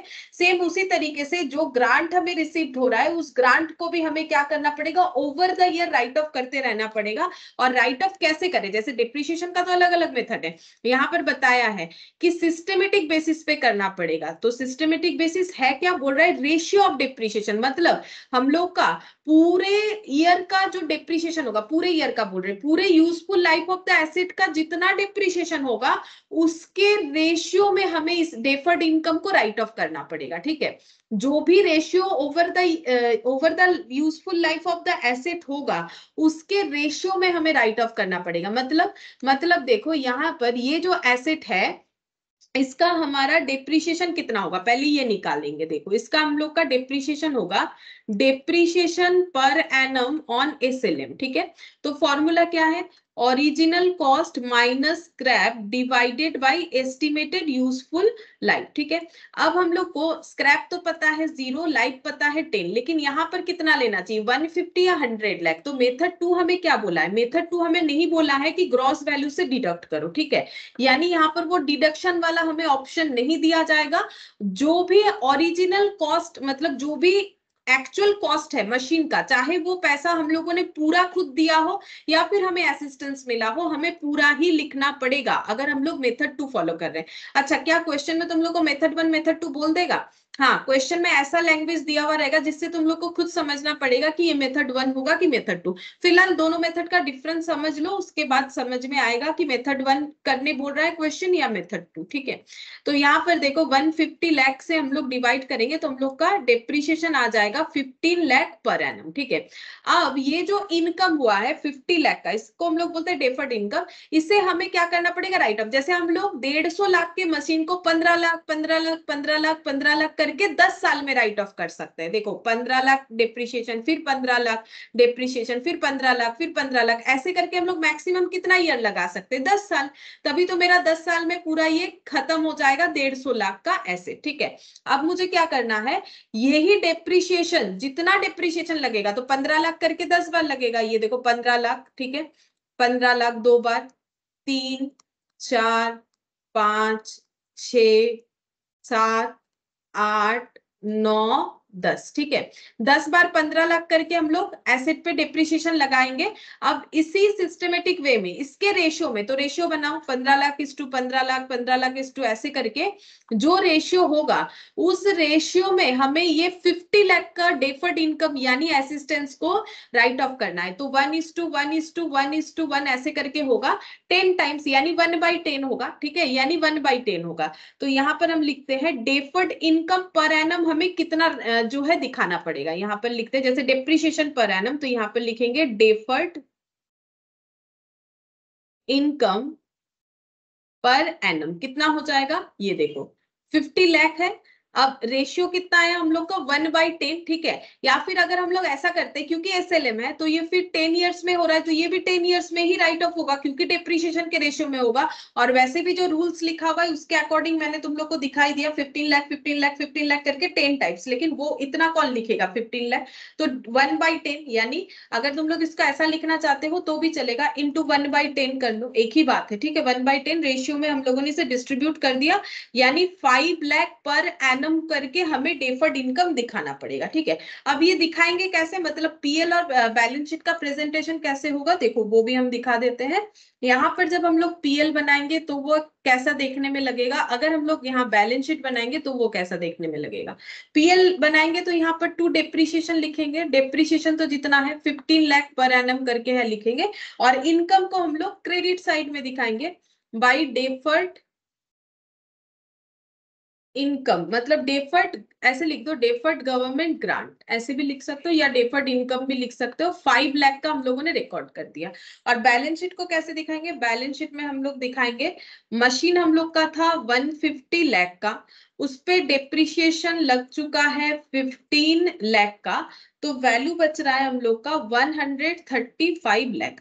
अच्छा, अब क्योंकि ग्रांट को हम लोगों ने माइनस, तो ग्रांट तो हमारे बुक्स ऑफ अकाउंट्स में है, जैसे मशीन में से 15 लाख राइट ऑफ हुआ, वैसे ही 50 लाख के ग्रांट में से कितना हम लोगों ने यहाँ पर क्रेडिट किया है 5 लाख। तो ग्रांट तो हम लोग का लाइबिलिटी होता है, तो लाइबिलिटी साइड में लिखना पड़ेगा डेफर्ड गवर्नमेंट ग्रांट। ठीक है, डेफर्ड गवर्नमेंट ग्रांट हम लोगों ने रिसीव किया है 50 लाख का, लेस कर देंगे राइट ऑफ, जितना हम लोगों ने इस बार राइट ऑफ किया है वो है 5 लाख। तो अभी भी 45 लाख का ग्रांट हमारे बुक्स ऑफ अकाउंट्स में दिख रहा होगा, क्योंकि हम लोगों ने पूरा वो राइट ऑफ नहीं किया। इस मेथड में क्या कर रहे थे, पूरा ही हटा दे रहे थे, बोल रहे 100 लाख का मशीन और उसके हिसाब से ट्रीटमेंट कर रहे थे। यहाँ पर हम लोग बोल रहे हैं कि मशीन हम लोग का 150 लाख है, हम लोग इसको इनकम दिखा रहे हैं, जैसे मशीन को डेप्रिशिएट कर रहे हैं वैसे इस इनकम को हम लोग धीरे धीरे राइट ऑफ कर रहे हैं। क्या दोनों में ओवरऑल इंपैक्ट सेम आएगा, बिल्कुल सेम आएगा। अगर ये और ये हम लोग नेट कर देते हैं कि मैंने 15 लाख का डेप्रिशिएशन लगाया, लेकिन उसके अगेंस्ट में मेरा 5 लाख का डेफर्ड इनकम भी हुआ है, यानी एक्सपेंस और इनकम को नेट कर देंगे तो 10 लाख आएगा। ये देखो यहाँ हमें 10 लाख दिख रहा है डेप्रिशिएशन। ठीक है, अच्छा हम लोगों का 135 लाख का जो है मशीन बचा हुआ है, जिसमें से हम लोगों ने यहाँ पर देखो 135, तो और यहाँ से अगर हम लोग 45 माइनस कर देते हैं कितना आएगा 90। ठीक है। तो 90 लाख का हम लोग का बेसिकली यहाँ पर एसेट दिख रहा होगा, ये देखो 90 लाख का एसेट दिख रहा होगा। ये इसीलिए दिख रहा है क्योंकि यहाँ पर हम लोग ये 50 को पूरा ही एलिमिनेट कर रहे हैं, लेकिन यहाँ पर 50 को इंक्लूड कर रहे हैं और उसे धीरे धीरे राइट ऑफ कर रहे हैं, ठीक है। क्योंकि 50 को हम लोगों ने अलग से ट्रीट किया है, तो ये 150 और ये 50 दिख रहा है। तो ये देखो एडजस्ट होकर हमें क्या दिख रहा है कि एसेट का वैल्यू 135 लाख है, उसके अगेंस्ट में अगर हमें 45 लाख का ग्रांट मिला है तो नेट कर देने से हमें 90 लाख ही मिलेगा, जो हमें मेथड 1 दिखा रहा है। तो दोनों ट्रीटमेंट अलग है बिल्कुल, लेकिन दोनों का जो मतलब ओवरऑल जो इम्पैक्ट आ रहा है वो दोनों केसेस में ही सेम है। इसमें भी सेम है, इसमें भी सेम है, ठीक है। ये भी अगर नेट करेंगे तो 10 लाख ही हमें दिखाएगा, लेकिन इसको प्रेजेंट करने का तरीका अलग है क्योंकि मेथड 2 हमें बोल रहा है कि रिसिप्ट ग्रांट को इनकम दिखा दो, ठीक है। तो उसको इनकम की तरह रिकॉर्ड कर दो, तो जितना इनकम दिखा दिया बाकी बचे हुए ग्रांट को एज ए लाइबिलिटी दिखा दो, तो एसेट इतना लाइबिलिटी इतना, तो नेट एसेट कितना आएगा 90 लाख आएगा, ठीक है। तो ऐसे करके दिखाना। और यहाँ पर हम लोग पहले लाइबिलिटी को माइनस कर दे रहे पूरे के पूरे, मतलब जो रिसीप्ट हुए, इसीलिए उसका इम्पैक्ट नहीं दिख रहा है। तो इस तरीके से हमें मेथड 1 और मेथड 2 को देखना पड़ेगा, ठीक है। अच्छा, अब मेथड 1 में डेप्रिशिएबल एसेट हो या नॉन डेप्रिशिएबल, दोनों केसेस में ही हमें क्या करना है, deduction from gross value of the asset, ठीक है। इसमें डेप्रिशिएबल हो या नॉन डेप्रिशिएबल, दोनों में सेम ट्रीटमेंट होगा, लेकिन मेथड 2 में क्योंकि अलग ट्रीटमेंट होता है इसीलिए मैंने इसको डेप्रिशिएबल नॉन डेप्रिशिएबल दिखा दिया। उसका भी एक एग्जाम्पल से समझा देते हैं, ठीक है। जैसे मैंने ये एग्जाम्पल दिया, अब हम यहाँ पर एक नॉन डेप्रिशिएबल एसेट का एग्जाम्पल से समझाते हैं। तो एग्जाम्पल 3, मेथड 1 के according non depreciable asset, non depreciable asset, ठीक है। जैसे कि मान लो कि एबीसी लिमिटेड जो है, इनका मान लो एक लैंड है इनके पास, कॉस्ट ऑफ लैंड, और हम लोग को पता है कि लैंड का एप्रिसिएशन होता है, कभी डेप्रिसिएशन नहीं होता है, ठीक है। और गवर्नमेंट से जो ग्रांट मिला है वो है मैम 50। हाँ बोलो। मैम मेथड 1 का हिसाब से भी नॉन डेप्रिशिएबल एसेट रहता है। हाँ, क्योंकि ये तो फिक्स्ड एसेट लिखा है ना हम लोगों ने यहाँ पर डिफरेंशिएशन इसीलिए नहीं किया क्योंकि दोनों केसेस में सेम ही ट्रीटमेंट है। फिक्स्ड एसेट, तो फिक्स्ड एसेट तो डेप्रिशिएबल भी हो सकता है, नॉन डेप्रिशिएबल भी हो सकता है, जैसे कि मैंने अभी लिखा था ना यहाँ पर, बिल्डिंग, लैंड, ठीक है। और उसके अलावा मशीन, फर्नीचर, कुछ भी हो सकता है। लेकिन मेथड 1 में ये सभी का ट्रीटमेंट जो है एक ही जैसा होगा, लेकिन मेथड 2 में डेप्रिशिएबल नॉन डेप्रिशिएबल पे अलग ट्रीटमेंट, ठीक है।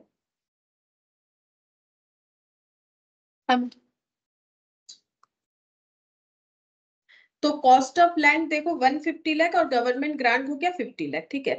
अच्छा, अगर हम लोग मेथड 1 कर रहे हैं क्योंकि उसमें डेप्रिशिएबल हो नॉन डेप्रिशिएबल हो ट्रीटमेंट एक ही जैसा होगा, तो मुझे बोलो यहाँ पर सबसे पहले हमें क्या कैलकुलेट करना पड़ेगा, net cash outflow of ABC limited. बोलो नेट कैश आउटफ्लो कितना होगा। Ma'am 100 lakh, 150 minus 50। हाँ, 150 माइनस 50 यानी कि 100 लाख होगा। अच्छा, अब बोलो क्या इस पे डेप्रिसिएशन लगेगा, क्योंकि लैंड है, क्या इस पे डेप्रिसिएशन लगेगा। नो मैम, नहीं लगेगा। जब तक 2 केस ना हो तब तक हम लोग लैंड के ऊपर डिप्रिसिएशन चार्ज नहीं कर सकते हैं। नहीं, लैंड के ऊपर तो वैसे ही नहीं लगेगा, कभी नहीं लगेगा। लैंड तो नॉन डेप्रिशिएबल है, ठीक है।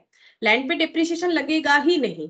लेकिन अगर हम लोग मेथड 1 फॉलो कर रहे हैं क्योंकि हम लोगों ने खरीदा था एक फिक्स्ड एसेट और हमें मिला गवर्नमेंट से ग्रांट, ठीक है, तो उसका ट्रीटमेंट क्या होगा। अगर मेथड 1 फॉलो कर रहे हैं तो फिक्स्ड एसेट तो खरीदा है, भले ही वो नॉन डेप्रिशिएबल हो, तो हमारे लिए कॉस्ट बनेगा 100 लाख। अब पीएल में क्या कुछ लिखेंगे, बोलो। पीएल में तो डेप्रिसिएशन लिखते हैं, फर्स्ट मेथड के अकॉर्डिंग पीएल में डेप्रिसिएशन लिखते हैं क्योंकि ये नॉन डेप्रिशिएबल एसेट है। तो क्या पीएल में कुछ दिखेगा हमें, मतलब पीएल में कुछ लिख पाएंगे हम लोग, डेप्रिसिएशन के रिगार्डिंग कुछ लिखना पड़ेगा पीएल में, बाकी तो हमारे पास कुछ डेटा है नहीं। कंपनी बाकी चीज जरूर लिखेगी, ऐसा थोड़ी कि उसका पीएल खाली रहेगा, उसका रेंट है, इलेक्ट्रिसिटी है, वो सब अलग बात है। लेकिन हम बोल रहे हैं अगर मेरा डेप्रिसिएशन ही यहाँ पर कैलकुलेट नहीं कर सकते बिकॉज ये एक नॉन डेप्रिशिएबल एसेट है, तो क्या पीएल में डेप्रिसिएशन दिखेगा। नो मैम, डेप्रिसिएशन नहीं दिखेगा। हाँ, तो इसको समझने के लिए ऐसे लिख दो, नो ट्रीटमेंट यहाँ पर as there is no depreciation.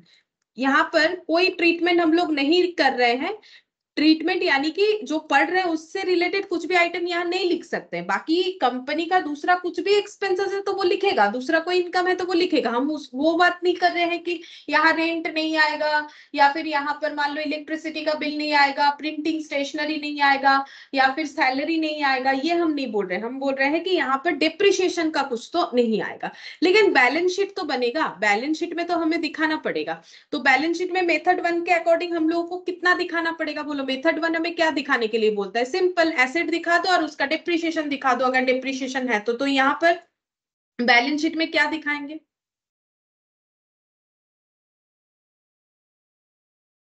Balance sheet में क्या दिखाया जाता है, एसेट, तो क्या दिखाएंगे मैम लैंड लिखेंगे और उसमें लिखेंगे 100 लाख। हाँ बस इतना ही दिखाएंगे और कुछ नहीं दिखाना पड़ेगा। मेथड 1 कंप्लीट, ठीक है। मेथड 1 का मतलब डिप्रिशिएशन वाला ही होगा, नॉन डिप्रिशिएशन नहीं होगा ऐसा, लेकिन मैंने समरी में कुछ नहीं बोला है, ऐसा मत इंटरप्रेट कर लो तुम लोग। यहाँ पर मेथड 1 में डिप्रिशिएबल हो या नॉन डिप्रिशिएबल, दोनों में ट्रीटमेंट का कोई फर्क नहीं है, ठीक है। मतलब नेट कैश आउटफ्लो दिखाएंगे, ग्रॉस वैल्यू से डिडक्ट कर देंगे, और डिप्रिशिएशन दिखाएंगे, बैलेंस शीट में डिप्रिशिएशन नेट करके एसेट का वैल्यू दिखाएंगे। अगर ये मेरा डिप्रिशिएबल एसेट है ही नहीं तो ना तो हम डिप्रिशिएशन कैलकुलेट नहीं कर पा रहे, बिकॉज डिप्रिशिएशन लगता ही नहीं है, तो यहाँ भी कुछ नहीं लिखेंगे, यहाँ भी कुछ, बस यहाँ पर अपना फिक्स्ड एसेट का वैल्यू लिख देंगे। अब ये सेम क्वेश्चन को अगर हम लोग मेथड 2 से करते हैं तब क्या होगा, देखो एग्जाम्पल 4। अगर हम लोग इस सेम क्वेश्चन को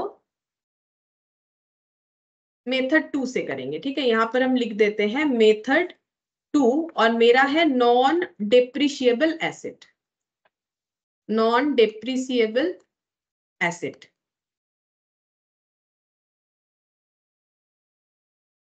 नॉन डिप्रिशिएबल एसेट, तो यहां पर हम लिखते हैं purchase cost of land 150 lakh, और गवर्नमेंट से जो ग्रांट मिला है वो है 50 लाख, ठीक है। हम लोग फॉलो करना चाहते हैं मेथड 2, और हम लोगों का नॉन डिप्रिशिएबल एसेट है। तो फिर इस समरी में जाओ कि हमें एज 12 क्या बोल रखा है। तो हम लोग करना चाहते हैं, देखो हम लोगों को किस बात का, किस रिलेशन में हम लोग कर रहे हैं, फिक्स्ड एसेट। देखो अभी तो मैंने ये सब नहीं पढ़ा है, लेकिन जब सारा पढ़ लोगे तो चार्ट को कैसे फॉलो करोगे। हम लोगों ने परचेस किया था लैंड, यानी रिलेटेड टू फिक्स्ड एसेट, ठीक है। मेथड 1 फॉलो करना है, मेथड 2 हम लोग मेथड 2 फॉलो करना चाहते हैं, ठीक है, करो। अब मेथड 2 बोल रहा है कि मेरा डिप्रिशिएबल का सिस्टम अलग है, नॉन डिप्रिशिएबल। हम मेथड 1 की तरह नहीं है कि दोनों में एक ही मेथड फॉलो करते हैं, ठीक है। मेरा प्रोसेस थोड़ा अलग है, ठीक है। तो देखो ये बोल रहा है कि पहले देख लो कि नॉन डिप्रिशिएबल है कि डिप्रिशिएबल, तो यहाँ पर दिख रहा है हमें नॉन डिप्रिशिएबल है, ठीक है। तो नॉन डिप्रिशिएबल है तो मेथड 2 क्या बोल रहा है, जो ग्रांट मिला है उसे कहाँ ट्रांसफर कर देना है, सिंपल कैपिटल रिजर्व में ट्रांसफर कर देना है, ठीक है। अगर नॉन डिप्रिशिएबल एसेट है, क्योंकि हमें डिप्रिशिएशन चार्ज करने को नहीं मिल रहा है, नॉन डिप्रिशिएबल एसेट है, तो सिंपल ग्रांट को कहाँ ट्रांसफर कर देना है, कैपिटल रिजर्व में। हम दिखा देते हैं लिख के कैसे होगा।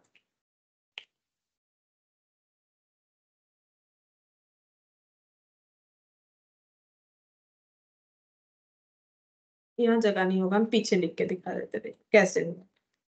हम लोग मेथड 2 फॉलो करना चाहते हैं और हम लोग का नॉन डिप्रिशिएबल एसेट है, तो बोलो पीएल में कुछ दिखा सकते हैं या नहीं, और बैलेंस शीट में क्या दिखाएंगे, बोलो पीएल में कुछ दिखाएंगे या नहीं दिखाएंगे, बोलो। पीएल में तो क्या आता है, बस इतने से इंफॉर्मेशन से तो अगर डिप्रिशिएशन होता वही आता, तो सेम यही लिखेंगे, no treatment as there is no depreciation, no treatment as there is no depreciation, ठीक है। बैलेंस शीट में क्या दिखाएंगे, लैंड दिखाएंगे, लेकिन कितने का दिखाएंगे, बोलो। मैम 150। हाँ 150 लाख का। और कैपिटल रिजर्व किधर दिखाते हैं, बोलो। वो भी तो दिखाना पड़ेगा, इसका ट्रीटमेंट ही ये है कि हमें कैपिटल रिजर्व में ग्रांट को दिखाना पड़ेगा। क्या रिजर्व किधर दिखाते हैं, मैम लायबिलिटीज। हाँ लाइबिलिटी में रिजर्व सरप्लस का जो हेड होगा उसके अंडर हम लोग दिखाएंगे कैपिटल रिजर्व बोल के। कितना दिखाना पड़ेगा, पूरा ग्रांट का वैल्यू ही दिखा देना है, यानी 50 लाख का 50 लाख, ठीक है।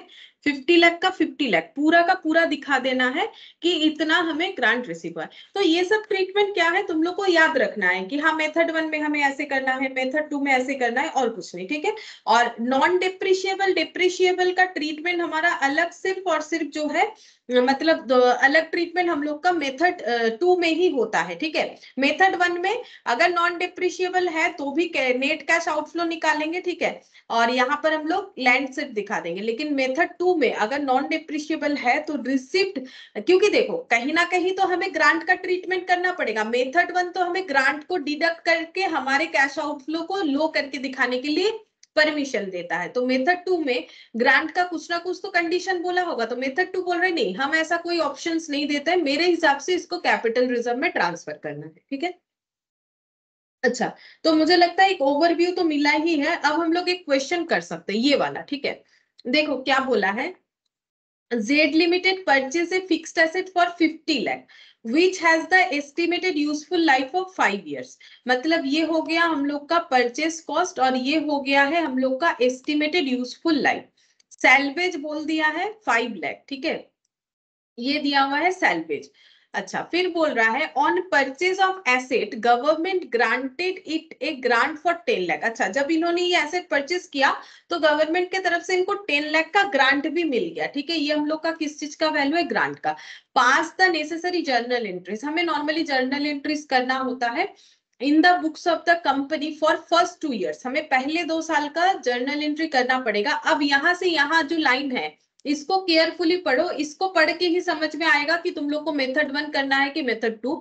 If the grant amount is deducted from the value of fixed asset, तो कौन सा मेथड हमें फॉलो करने बोला है, मेथड 1 और मेथड 2, बोलो।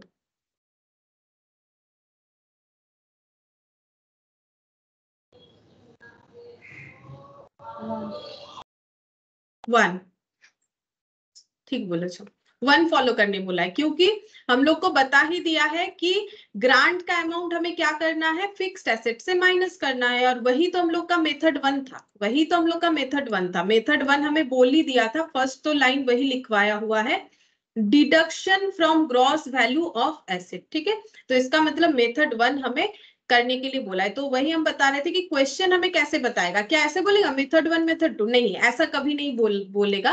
हम लोगों को कुछ ना कुछ हिंट्स दिया हुआ रहेगा जो पढ़ के हम लोग समझ सकते हैं कि हमें मेथड 1 फॉलो करना है कि मेथड 2। अच्छा, इलस्ट्रेशन 1 हम लोग को करना है इसका जर्नल एंट्री 2 years का। तो लिखो in the books of Z limited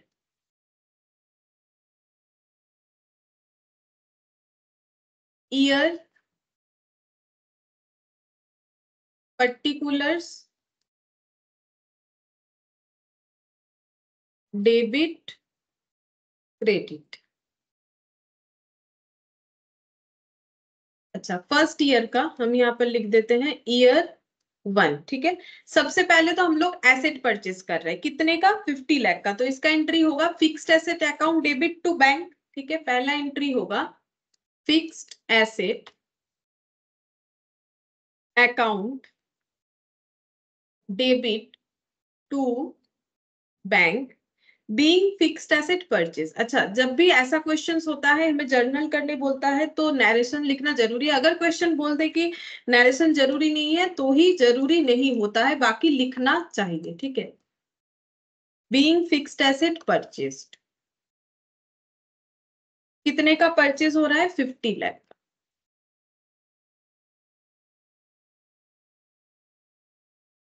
अच्छा, इसके बाद हम लोगों को ये एसेट हम लोगों ने सोचा 5 years यूज करेंगे, ठीक है, वो तो डिप्रिशिएशन लगाने में काम आएगा। और यहाँ पर बोल रहा है सैल्वेज 5 लाख। अच्छा, उसके बाद बोल रहा है ग्रांट मिला है, तो ट्रांजैक्शन तो ग्रांट मिलने का हमें करना चाहिए। तो ग्रांट मिलने से एंट्री क्या होगा, पैसा आ रहा है तो बैंक अकाउंट डेबिट।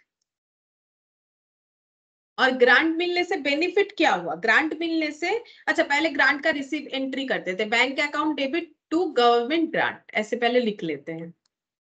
5 लाख नहीं, 10 लाख, ठीक है, 10 लाख।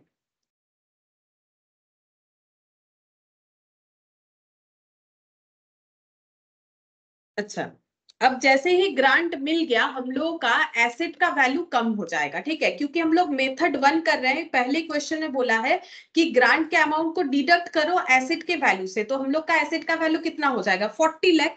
तो 40 लाख करने के लिए हमें जर्नल एंट्री में क्या करना पड़ेगा, तो फिक्स्ड एसेट को 10 लाख से कम करना पड़ेगा। तो नेक्स्ट एंट्री हम लोग क्या करेंगे, फिक्स्ड एसेट को अगर कम करना है तो क्रेडिट करना पड़ेगा, तो हम लोग लिखेंगे टू फिक्स्ड एसेट। अच्छा, इसका नरेशन लिख लो, being grant receipt, government grant लिखना है, ठीक है, बीइंग गवर्नमेंट ग्रांट रिसिप्ट। अच्छा, अब ग्रांट मिलते ही हमें अपने एसेट के ग्रॉस वैल्यू को ग्रांट के अमाउंट से डिडक्ट करके दिखाना है, तो हम लोग क्या लिखेंगे, फिक्स्ड एसेट हम लोग का कम हो जाएगा। टू फिक्स्ड एसेट कितने से कम होगा, जितने का ग्रांट था, यानी 10 लाख से कम होगा, ठीक है। और ग्रांट का वैल्यू जो हम लोगों ने क्रेडिट किया था वो डेबिट हो जाएगा, क्योंकि ग्रांट को हम लोग यूटिलाइज कर रहे हैं एसेट के वैल्यू को कम करने के लिए। तो गवर्नमेंट ग्रांट अकाउंट डेबिट हो जाएगा, कितना, 10 लाख, ठीक है, 10 लाख से डेबिट हो जाएगा। तो ये देखो, ये जो दो एंट्री है, ये दो एंट्री को नहीं करके तुम लोग इसके जगह एक एंट्री भी कर सकते हो। मतलब एक एंट्री का मतलब सीधा ऐसे दिखा सकते हो कि हम लोगों को पैसा रिसीव हुआ और इसके बदले हम लोग का फिक्स्ड एसेट का वैल्यू 10 लाख से कम हुआ। मतलब फिक्स्ड एसेट जब परचेस किए तो फिक्स्ड एसेट टू बैंक ये तो दिखाओगे ही, लेकिन जब ग्रांट रिसीव किया तो बैंक टू ग्रांट, फिर ग्रांट टू फिक्स्ड एसेट, ये नहीं करके और एक तरीके से भी किया जा सकता है, इन दोनों को जो है कंबाइन करके बैंक टू फिक्स्ड एसेट लिख दोगे तो भी चलेगा, कि जो इसके बाद हम लोगों को जो पैसा रिसीव हुआ दैट इज 10 लाख, उससे हम लोग का एसेट का वैल्यू 10 लाख से कम हो गया। ऐसा भी किया जा सकता है, दो भी लिख सकते हो, एक भी लिख सकते हो, ठीक है, कोई भी एक तरीके से कर सकते हो।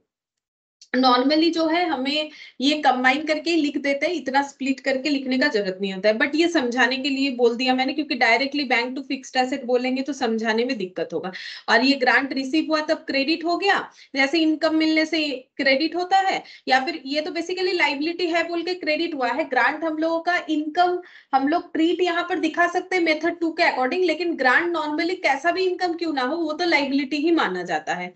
तो ये हो गया ग्रांट डेबिट और ग्रांट क्रेडिट, तो दोनों कैंसिल आउट होके तो बैंक टू फिक्स्ड एसेट ही रहेगा। तो वही हम बोल रहे हैं कि हम लोग चाहे तो इन दोनों के जगह एक ही एंट्री पास कर सकते हैं, ठीक है।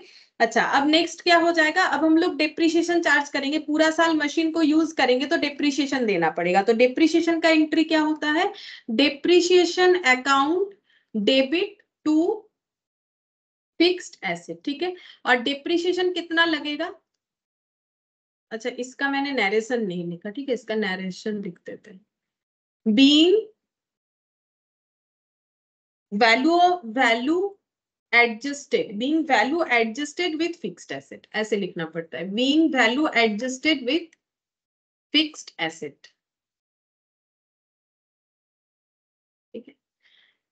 अच्छा, अब डेप्रिसिएशन लगाएंगे, डेप्रिसिएशन टू फिक्स्ड एसेट। अब ये जो इंफॉर्मेशन है इससे कौन सा मेथड लगेगा, बोल सकते हो, ये जो इंफॉर्मेशन इससे कौन सा मेथड लगेगा, हमें तो कोई मेथड बताया नहीं है, लेकिन जो भी इंफॉर्मेशन दिया हुआ है तुम लोग मुझे बताओ कि इसमें कौन सा मेथड से हम लोग डेप्रिसिएशन लगा सकते हैं। हमें कॉस्ट दिया हुआ है एसेट का, एस्टिमेटेड यूजफुल लाइफ दिया हुआ है, सैल्वेज वैल्यू दिया हुआ है, तो हम लोग कैसे करके डेप्रिसिएशन लगा सकते हैं, कौन सा मेथड हमें फॉलो करना चाहिए, बोलो। Straight line foundation, method. Straight line method, कि 11-12 में तो तुम लोग पढ़ते हो ना, और मैंने जिनका है उनको तो करवाया ही है, और बाकी फाउंडेशन में जिनका होता है उनको भी मैंने करवाया है। ये देखो डेप्रिसिएशन कैसे होता है, डेप्रिसिएशन पर एनम निकालेंगे। तुम लोग ना कहीं पर वर्किंग नोट करके करने ला, हम ये साइट पे करके दिखा रहे हैं, तुम लोग ऐसे साइट पे अभी कर सकते हो, एग्जाम में कहीं पर भी मत करो, हम यहाँ पर कर ले रहे हैं, अब फिर से इधर उधर पेज करेंगे तो यहीं पर करके दिखा रहे हैं, depreciation per annum, original cost minus scrap divided by estimated useful life, ठीक है। अच्छा, तो एस्टिमेटेड यूजफुल लाइफ तो क्वेश्चन हमें बताएगा, जो कि 5 इयर्स दिया हुआ है। सैलवेज भी हम लोग को क्वेश्चन बताएगा, जो कि 5 लाख दिया हुआ है। तो ओरिजिनल कॉस्ट कितना लेना पड़ेगा, बोलो, ये मेथड 1 था, ये सब एडजस्ट होने के बाद एसेट का ओरिजिनल कॉस्ट कितना हुआ, 50 लाख था, और 10 लाख उसमें एडजस्ट हो गया, तो बोलो अभी एसेट कितने का दिख रहा है, मेथड 1 कर रहे हैं तो हम लोग, बोलो 40 एसेट लाख। कितने का, 40 लाख। 40 लाख का दिखेगा, ठीक है। तो डेप्रिसिएशन कितना हो जाएगा, 40 से 5 लाख माइनस करने से आता है 35 लाख डिवाइडेड बाय 5, यानी 7 लाख पर एनम होगा। लेकिन तुम लोग इधर इस साइड में मत करना, क्योंकि ये साइड में रफ वर्क नहीं किया जाता, इसको वर्किंग नोट करके कर सकते हो। तो हम यहाँ पर लिख देते हैं 7 लाख, ठीक है। तो ये हम लोग का डेप्रिसिएशन का वैल्यू हो गया, बीइंग डेप्रिसिएशन प्रोवाइडेड, या फिर बीइंग डेप्रिसिएशन चार्ज लिख सकते हो, चार्ज ऑन एसएलएम बेसिस पे चार्ज कर दिया। अच्छा, अब डेप्रिसिएशन चार्ज हो गया, अब इसको कहाँ ट्रांसफर करते हैं बोलो। डेप्रिसिएशन का फर्स्ट एंट्री होता है, फिर डेप्रिसिएशन कहाँ क्लोज होता है बोलो, इतना तो फाइनल ईयर एंड अकाउंट्स कर। हाँ बोलो। ईयर एंड में पीएल में चार्ज करते हैं। हाँ प्रॉफिट पीएल में दिखाएंगे, हाँ प्रॉफिट एंड लॉस अकाउंट में। पीएल अकाउंट डेबिट टू क्या हो जाएगा, fixed asset, oh sorry to depreciation. हाँ हम फिक्स्ड एसेट लिख दे रहे हैं गलती से, टू डेप्रिसिएशन 7 लाख। इसमें लिखेंगे being depreciation transfer to PL, being depreciation transfer to PL, हो गया, ठीक है। अच्छा, अब हमें 2 साल का एंट्री करने बोला है, फिर से हमें ईयर 2 का एंट्री करने पड़ेगा, ठीक है। तो ईयर 2 में कहां से एंट्री करेंगे, फिर से डेप्रिसिएशन से करेंगे, ये सब तो और करना नहीं है, ये तो परचेस तो एक बार हो गया, अब तो यूज के लिए डेप्रिसिएशन। तो फिर से डेप्रिसिएशन लगाएंगे, बोलो अगेन डेप्रिसिएशन का कितना अमाउंट होगा, एंट्री तो वही होगा, depreciation to fixed asset, amount कितना होगा 7 लाख। 7 लाख ही होगा, क्योंकि हम लोग का एसएलएम है। Depreciation to fixed asset 7 lakh, being depreciation charged on SLM। अच्छा, अब फिर ये डेप्रिसिएशन पीएल में ट्रांसफर करेंगे, as it is PL account debit to depreciation 7 lakh, 7 lakh, being depreciation transfer to PL account, हो गया। बस इतना ही हमें करने के लिए बोला गया है, ठीक है। जो क्वेश्चन था उसके हिसाब से हम लोग को इतना ही दिखाना है, मतलब क्वेश्चन हमें मेथड 1 के साथ डील करने के लिए बोला गया था, ठीक है। हो गया, बस तुम लोग को सही सही एंट्री, नरेशन, ये सब क्लियरली लिखना है। अच्छा, अब देखते हैं कौन सा क्वेश्चन हम लोग कर सकते हैं, जो भी हम लोगों ने सीखा है उसके बेसिस पे ये वाला कर सकते हैं, ठीक है। देखो इसमें क्या बोला है, Z limited purchase a fixed asset for 50 lakh which has estimated useful life 5 years with the salvage value 5 lakh. मतलब अभी जो क्वेश्चन किया सेम वैसा ही डेटा है। On purchase of the asset government ने ग्रांट दिया है 10 लाख, वही क्वेश्चन है। पास necessary journal entries in the books of the company for first 2 years, ये भी सेम ही बोला है। If the grant is treated as deferred income, बस ये चेंज है। बोलो कौन सा मेथड से हमें करना पड़ेगा, सेकंड।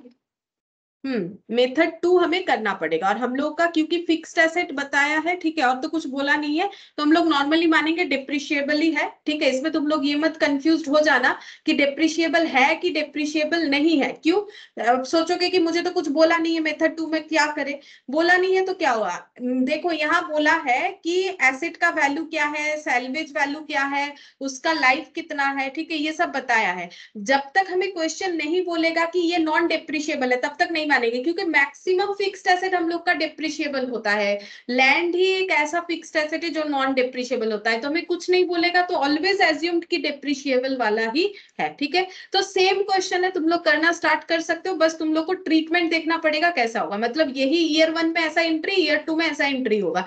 लेकिन जब हम लोग यहाँ पर एसेट को रिकॉर्ड करेंगे और उसके बाद हम लोग ये एंट्री और नहीं करेंगे, ये वाला एंट्री और नहीं करेंगे। क्यों नहीं करेंगे, क्योंकि ये एंट्री करने से तो हमारे फिक्स्ड एसेट के वैल्यू से हम लोग ग्रांट को माइनस कर रहे हैं, जो कि यहाँ परमिसिबल नहीं है, ठीक है। तो यहाँ पर उसके अकॉर्डिंग जो भी एंट्री होगा वो करो।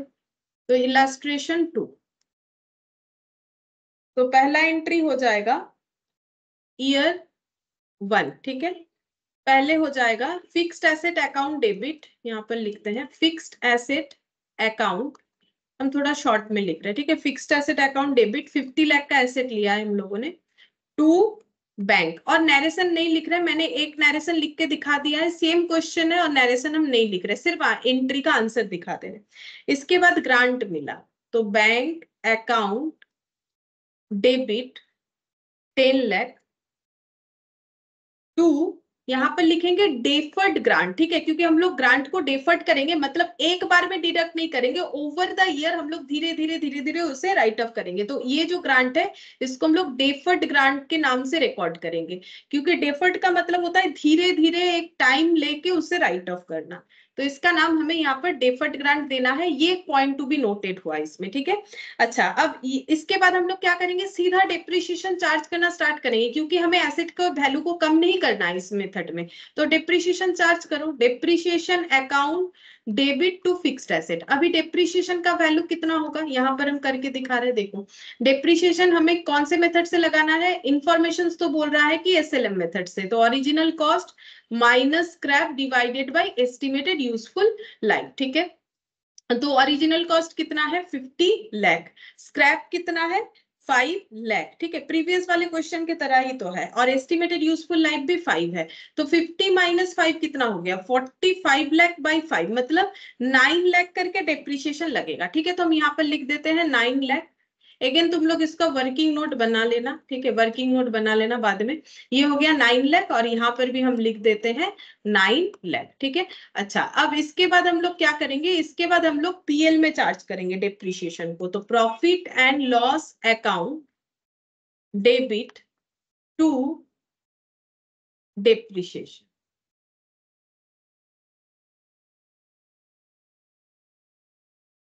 अच्छा, अब इसमें एक ट्रीटमेंट हमें करना चाहिए था, देखो मतलब करना पड़ेगा। देखो क्या होता है, हम दिखाते, मेरे एग्जाम्पल को देखोगे तो तुम लोग को याद आ जाएगा कि हम लोग को करना क्या था। देखो हम लोगों ने पहले डेप्रिसिएशन चार्ज कर दिया था, और उसके बाद डेप्रिसिएशन जितने दिन में खत्म होगा उतने, मतलब उतना बार डेप्रिसिएशन लगेगा 15 लाख करके, उस रेशियो में हमें डेफर्ड इनकम यानी ग्रांट के वैल्यू को भी राइट ऑफ करते जाना है, ठीक है। तो वो वाला ट्रीटमेंट यहाँ पर करना पड़ेगा। तो कैसे लिखेंगे, एंट्री के अकॉर्डिंग कैसे लिखेंगे, यहाँ पर लिखेंगे सबसे पहले, देखो एंट्री तो हम लोग का ऐसे होगा, डेफर्ड अमाउंट बाद में दिखाते, पहले एंट्री सिखा देते हैं। डेफर्ड गवर्नमेंट ग्रांट डेबिट होगा। अच्छा, ऐसा क्यों होगा, ऐसा इसीलिए होगा क्योंकि जब हम लोगों ने ग्रांट दिखाया है तो 10 लाख, अब इसको राइट ऑफ करेंगे, मतलब इसमें से थोड़ा थोड़ा वैल्यू कम होगा, तो जितना कम होगा उतने से ग्रांट को डेबिट करेंगे, और ये दिखाएंगे कहाँ, पीएल में। ये देखो ना, मैंने तुम लोग को दिखाया था ना, हम लोग पीएल में यहाँ पर लिख देंगे, ये देखो बाई साइड में, कहाँ चला गया, ये रहा, देखो बाय डेफर्ड गवर्नमेंट ग्रांट बोल के पीएल में, तो हम लोग को लिखना पड़ेगा 2 पीएल बोल के, ठीक है, 2 पीएल बोल के हम लोग यहाँ पर दिखा देंगे। अच्छा, अब क्वेश्चन ये है कि कितना दिखाए, तो ग्रांट कितना मिला था, ग्रांट मिला था 10 लाख, डेप्रिसिएशन कितने दिन में खत्म होगा 5 साल में, तो ग्रांट भी 5 साल में ही खत्म होगा, मतलब 5 साल 9 लाख 9 लाख 9 लाख 9 लाख करके होगा, तो 1:1:1:1 यानी 1/5 होगा। तो यहाँ पर डेफर्ड इनकम पर एनम कितना रिकॉर्ड करना पड़ेगा, डेफर्ड इनकम पर एनम हम लोग का हो जाएगा ग्रांट का वैल्यू जो कि है हम लोग का 10 लाख डिवाइडेड बाय 5, यानी 2 लाख करके हम लोग का क्रेडिट हो जाएगा, 2 लाख करके हम लोग क्रेडिट करके दिखाएंगे, ठीक है। और इसका नरेशन लिख देते, क्योंकि पहले इसका नरेशन नहीं लिखा है कभी, तो ये लिख देते, being proportion government grant taken to PL. Proportionate amount का जितना गवर्नमेंट ग्रांट हो रहा है, जैसे कि 10 लाख में 2 लाख, ठीक है, वो हम लोग कहाँ ट्रांसफर करेंगे, पीएल में ट्रांसफर करेंगे। ये हम लोग का ईयर 1 कंप्लीट हो गया। अब ईयर 2 में क्या करेंगे, ईयर 2 में फिर से वही depreciation PL grant same entry, तो लिखो depreciation account debit to fixed asset 9 lakh, depreciation account debit to fixed asset 9 lakh, फिर पीएल टू डेप्रिसिएशन,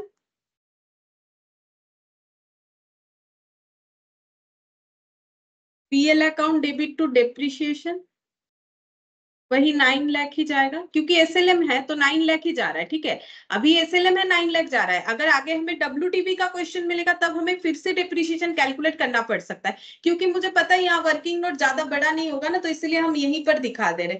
तो नेक्स्ट अगर हमें ऐसा क्वेश्चन मिलेगा जो एसएलएम के अलावा कुछ है, तब तो हमें कैलकुलेशन अलग से करना ही पड़ेगा, नहीं तो हम लोग नहीं वहां पर इस साइड में इतने से जगह पे नहीं हो पाएगा। ठीक है, तो ये देखो पीएल हम लोगों ने पीएल टू डेप्रिशिएशन कर दिया। अब ग्रांट, ग्रांट को पीएल में चार्ज करेंगे, तो deferred government grant debit to PL account 2 lakh, ये भी उतना ही होगा सेम वैल्यू में 2 लाख, क्योंकि 1:1:1:1 करके 5 टाइम्स हो रहा है रेशियो, तो उसके हिसाब से। और इन नरेशन वही हो जाएगा same, being proportionate amount transfer बोल के। ठीक है, अच्छा अब देखो हम लोग यहाँ पर नेक्स्ट करते हैं इलास्ट्रेशन 10। ठीक है, इसके बाद बाकी क्वेश्चन अलग कंसेप्ट का है, ये फर्स्ट 2 क्वेश्चन हम लोगों ने जो सीखा उस पे कर लिया। अब हम लोग करेंगे इलास्ट्रेशन 10। ये वाला देखो, इसमें क्या बोला है, A limited purchased a machine for 40 lakh. A limited ने 40 लाख का मशीन परचेज किया जिसका यूजफुल लाइफ है 4 years and residual value 8 lakh. तो अगेन हमें पता चल रहा है कि हमें एसएलएम से ही डेप्रिसिएशन लगाना पड़ेगा, क्योंकि ये सब इंफॉर्मेशन जो गिवन है उसमें एसएलएम से ही डेप्रिसिएशन निकल सकता है, किसी और तरीके से नहीं।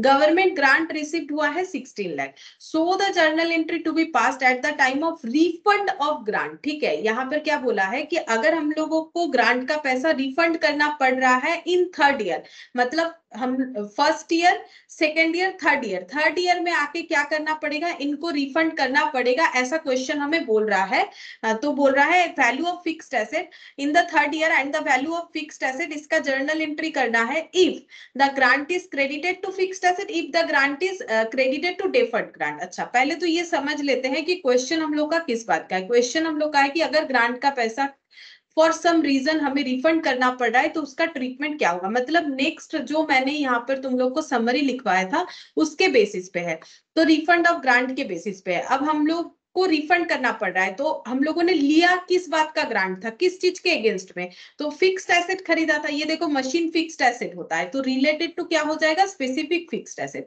अब अगर हम लोगों ने मेथड 1 फॉलो करना है, ठीक है, तो ये स्टेप्स फॉलो करेंगे। अगर मेथड 2 फॉलो करना है तो ये स्टेप्स फॉलो करेंगे। ठीक है, अब मेथड 1 फॉलो करना है कि मेथड 2 कैसे पता चलेगा, बोल रहा है if the grant is credited to fixed asset. अगर हम लोगों ने ग्रांट के वैल्यू को फिक्स्ड एसेट में क्रेडिट किया था और अगर हम लोगों ने ग्रांट के वैल्यू को डेफर्ड ग्रांट बोल के क्रेडिट किया था तो क्या ट्रीटमेंट होगा। तो इसमें से कौन सा मेथड 1 है और कौन सा मेथड 2 है, मतलब हम ये मेथड 1 मेथड 2 का बात नहीं कर रहे हैं। जब ग्रांट रिसीव किया था तब बोल रहा है कि ग्रांट को क्या फिक्स्ड एसेट में क्रेडिट किया था, या फिर अगर ग्रांट को हम लोगों ने डेफर्ड ग्रांट बोल के दिखाया था, तो दोनों केसेस में ट्रीटमेंट क्या होगा। तो ये पहला केस क्या बोल रहा है, मेथड 1 और मेथड 2, और ये वाला कौन सा बोल रहा है, मेथड 1 और मेथड 2, मतलब रिसीव्ड वाला मेथड 1 मेथड 2 कौन सा लग रहा है लैंग्वेज से। फिक्स्ड एसेट को क्रेडिट करने का मतलब अभी तो तुम लोग को मैंने यहाँ पर समझाया था नेट करके, इसीलिए इस बात को समझाया था मैंने। ये देखो अगर ग्रांट का वैल्यू डिडक्ट होगा तो फिक्स्ड एसेट में क्रेडिट नहीं हो रहा था, bank to grant, grant to fixed asset, तो ये ग्रांट का वैल्यू फिक्स्ड एसेट में क्रेडिट हो रहा था, तो मेथड 1 था। तो मुझे बोलो, मैंने बता ही दिया, मुझे जस्ट एक बार तुम लोग बोल दो कि पहला वाला मेथड 1 है कि मेथड 2 है। जब ग्रांट रिसिप्ट हुआ था, ये जो ग्रांट रिसिप्ट का ट्रीटमेंट बोल रहा है, ये भी ग्रांट रिसिप्ट का ट्रीटमेंट बोल रहा है, ये कौन सा ट्रीटमेंट बोल रहा है, मेथड 1 के अकॉर्डिंग या मेथड 2, और ये कौन सा अकॉर्डिंग बोल रहा है, मेथड 1 की मेथड 2, बोलो बोलो। पहला वाला मेथड 1। हाँ, और ये मेथड 2, ऑब्वियसली डेफर्ड वाला तुम लोग मेथड 2 होता है ना। तो अगर मेथड 1 फॉलो किया था रिसीव करते वक्त तो ट्रीटमेंट क्या होगा, तो ऑब्वियसली अगर मेथड 1 फॉलो किया था तो रिफंड करते वक्त भी मेथड 1 ही हमें फॉलो करना है, मेथड 1 फॉलो करना है। ठीक है, अगर रिसीव करने पे मेथड 1 ट्रीटमेंट लिया था तो जब वापस करोगे तो भी मेथड 1 ही ट्रीटमेंट फॉलो करना पड़ेगा। तो उसमें क्या करना है, increase value of asset, provide depreciation of revised book value prospectively. समझाते हैं क्या होगा, इस क्वेश्चन से समझ में आ जाएगा।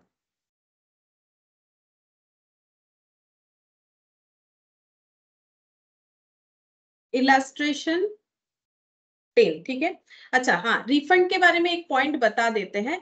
रिफंड हम लोग फुल्ली भी कर सकते हैं, मतलब कभी कभी हमें क्या करना पड़ेगा, जितना पैसा मिला है सारा वापस मांग रहा है, ये भी हो सकता है, या फिर पार्टली रिटर्न करना पड़ रहा है, ऐसा भी हो सकता है। अब हमें क्या सोचना है, फुल देखो, इफ क्वेश्चन इज साइलेंट, ठीक है, ये मैंने क्यू फॉर क्वेश्चन लिखा है। अगर क्वेश्चन में कुछ नहीं बोला है तो हमें मान लेना है कि फुल रिफंड है। इफ क्वेश्चन स्पेसिफाइड, अगर क्वेश्चन में बता दिया है इतना रिफंड है इतना नहीं है, देन फॉलो द क्वेश्चन। तो फिर क्वेश्चन जो बोल रहे हैं वही फॉलो करेंगे, इसमें कंफ्यूज नहीं होना पड़ेगा। लेकिन अगर क्वेश्चन में कुछ नहीं बोला है तो फुल रिफंड मानेंगे, ठीक है। अच्छा, अब ये जो क्वेश्चन हम लोग कर रहे हैं, क्या इसमें फुल रिफंड होगा कि पार्ट रिफंड होगा, बोलो। क्या इसमें बोला है कि 16 लाख ही रिफंड करना है या उससे कम ज्यादा? ऐसा तो कुछ नहीं बोला है, तो क्या रिफंड होगा, फुल या पार्ट?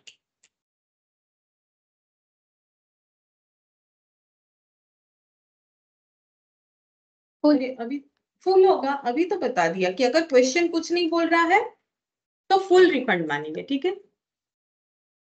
अच्छा, अब यहां पर लिखते हैं पहला, ये वाला कर रहे हैं। If the grant is credited to fixed asset, if the grant is credited to fixed asset, अगर हम लोगों ने ग्रांट को फिक्स्ड एसेट में क्रेडिट किया हुआ था जब रिसीव किया था, यानी कि ब्रैकेट में चाहो तो लिख लो मेथड 1 फॉलो हुआ था। अब रिटर्न जब करेंगे तो भी मेथड 1 फॉलो करेंगे, ठीक है। अब मेथड 1 हमें क्या बोल रहा है, हम स्टार्टिंग से ही दिखा रहे हैं। पहले हम लोगों ने मशीन खरीदा होगा तो हम पूरा एंट्री करके दिखा रहे ताकि कोई कंफ्यूजन ना हो। परचेस से लेकर रिफंड तक दिखा देते हैं। देखो, पहले मशीन परचेस किया होगा, machine account debit to bank बोल के पहले हम लोगों ने मशीन परचेस किया, कितने का, 40 लाख का। फिर हम लोगों ने ग्रांट लिया गवर्नमेंट से, तो बैंक अकाउंट डेबिट, मतलब मिला हम लोगों को bank account debit to government grant. अच्छा, कितने का मिला, 16 लाख का। अच्छा, तो हम लोगों ने अब क्योंकि मेथड 1 फॉलो किया था तो हम लोगों ने अपने एसेट के वैल्यू को कम कर दिया, तो एंट्री हो जाएगा government grant account debit to machine 16 lakh. 16 lakh से हम लोगों का मशीन का वैल्यू कम हो गया, ठीक है, क्योंकि हम लोगों ने कम कर दिया, बिकॉज हम लोगों ने ग्रांट को डिडक्ट करके दिखाया। अब हम लोगों ने डेप्रिसिएशन चार्ज कर दिया होगा, ईयर 1 कर रहे हैं ना हम लोग। देखो, अब हम लोगों ने डेप्रिसिएशन चार्ज किया होगा तो डेप्रिसिएशन टू क्या हो जाएगा, मशीन। अच्छा, कितना डेप्रिसिएशन चार्ज करेंगे, चेक करना पड़ेगा डेप्रिसिएशन कितना हो रहा है।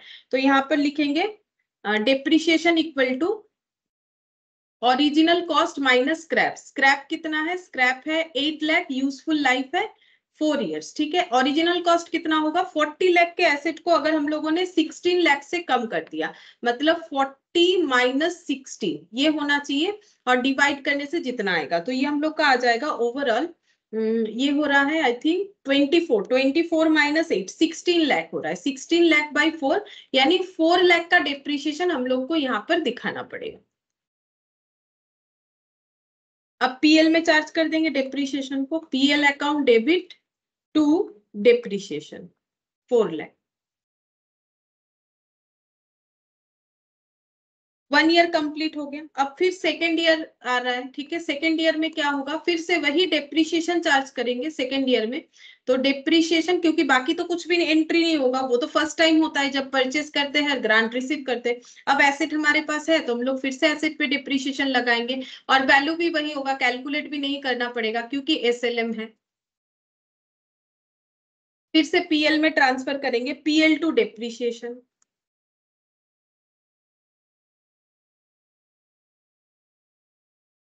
4 लाख। अब ईयर 3 जहां पर रिफंड का बात आएगा, यहां से तुम लोग को केयरफुली देखना है, बाकी तो हम लोग एज इट इज कर रहे हैं जैसे पहले भी क्वेश्चन में किया है। अब अगर हमें रिफंड करना है, पहले रिफंड का एंट्री करेंगे, ठीक है। तो रिफंड का एंट्री तो करेंगे। रिफंड करने से हम लोग का क्या हो जाएगा, रिफंड करने से हम लोग का एसेट का वैल्यू बढ़ जाएगा। क्यों? क्योंकि हम लोगों ने सोचा था कि 16 लाख हमारे पॉकेट से नहीं गया। हम लोगों ने क्या ट्रीटमेंट लगाया था, देखो हम लोगों ने ट्रीटमेंट, ये देखो यहाँ पर वैसे भी बोल भी दिया है ट्रीटमेंट क्या करना, क्यों बोला है लॉजिकली वो भी बता दे। सबसे पहले एसेट का वैल्यू इंक्रीज कर दो जितने से डिक्रीज किया था। अब हम लोगों ने खरीदा तो था 40 लाख का एसेट, क्योंकि 16 लाख का हमें ग्रांट मिला तो हम लोगों ने 24 लाख का एसेट सोचा, हमारे एसेट का। अब ये अगर हम रिफंड कर रहे हैं तो फिर मुझे क्या करना पड़ेगा, इसका मतलब हम रिफंड कर रहे हैं गवर्नमेंट को, लेकिन मैंने जब पेमेंट किया था जो परचेजर था, जो मतलब सेलर था, उसको तो 40 लाख ही पे करना पड़ा। भले ही 16 लाख मुझे मेरे पास से नहीं देना पड़ा, मुझे गवर्नमेंट से आया था, मैंने वो पैसा पेमेंट किया। अगर गवर्नमेंट मेरे से वो पैसा मांग ले रहा है तो मेरा पॉकेट से 16 लाख गया, तब नहीं गया, अभी गया। तो बोल रहा है एसेट के वैल्यू को क्योंकि कम कर दिए थे कि मुझे किसी से पैसा मतलब असिस्टेंस मिला है, अब अगर वो असिस्टेंस रिटर्न मांग ले रहा है, ऐसे ही नहीं मांगेगा गवर्नमेंट, अगर हम लोग कोई कंडीशन को नहीं फुलफिल कर पाए तो मांग सकता है ना। तो यहाँ पर हम लोग क्या करेंगे, सबसे पहले एसेट के वैल्यू को हमें जितने से कम किया था उतने से इंक्रीज करना पड़ेगा। तो मशीन अकाउंट को हम लोग मतलब मशीन का वैल्यू हम लोग फिर से 16 लाख क्रेडिट कर देंगे, डेबिट कर देंगे। मतलब हम लोग एसेट बोल रहे थे 24 लाख का था, अब हम लोग बोल रहे हैं 24 लाख का नहीं है, प्लस 16 लाख का भी है। तो मशीन अकाउंट डेबिट टू क्या हो जाएगा, बैंक। हम लोगों ने एसेट के वैल्यू को बढ़ाया और बढ़ने के बाद क्या हुआ, हमारे पॉकेट से ये पैसा भी गया, हमें ग्रांट का पैसा देना पड़ा। तो बीइंग, इसका नरेशन लिखो, बीइंग ग्रांट रिफंड, ग्रांट का पैसा दे दिया। अच्छा, अब तो दे दिया तो क्या मशीन तो हम लोगों ने बेचा नहीं है, मशीन तो हमारे पास ही है।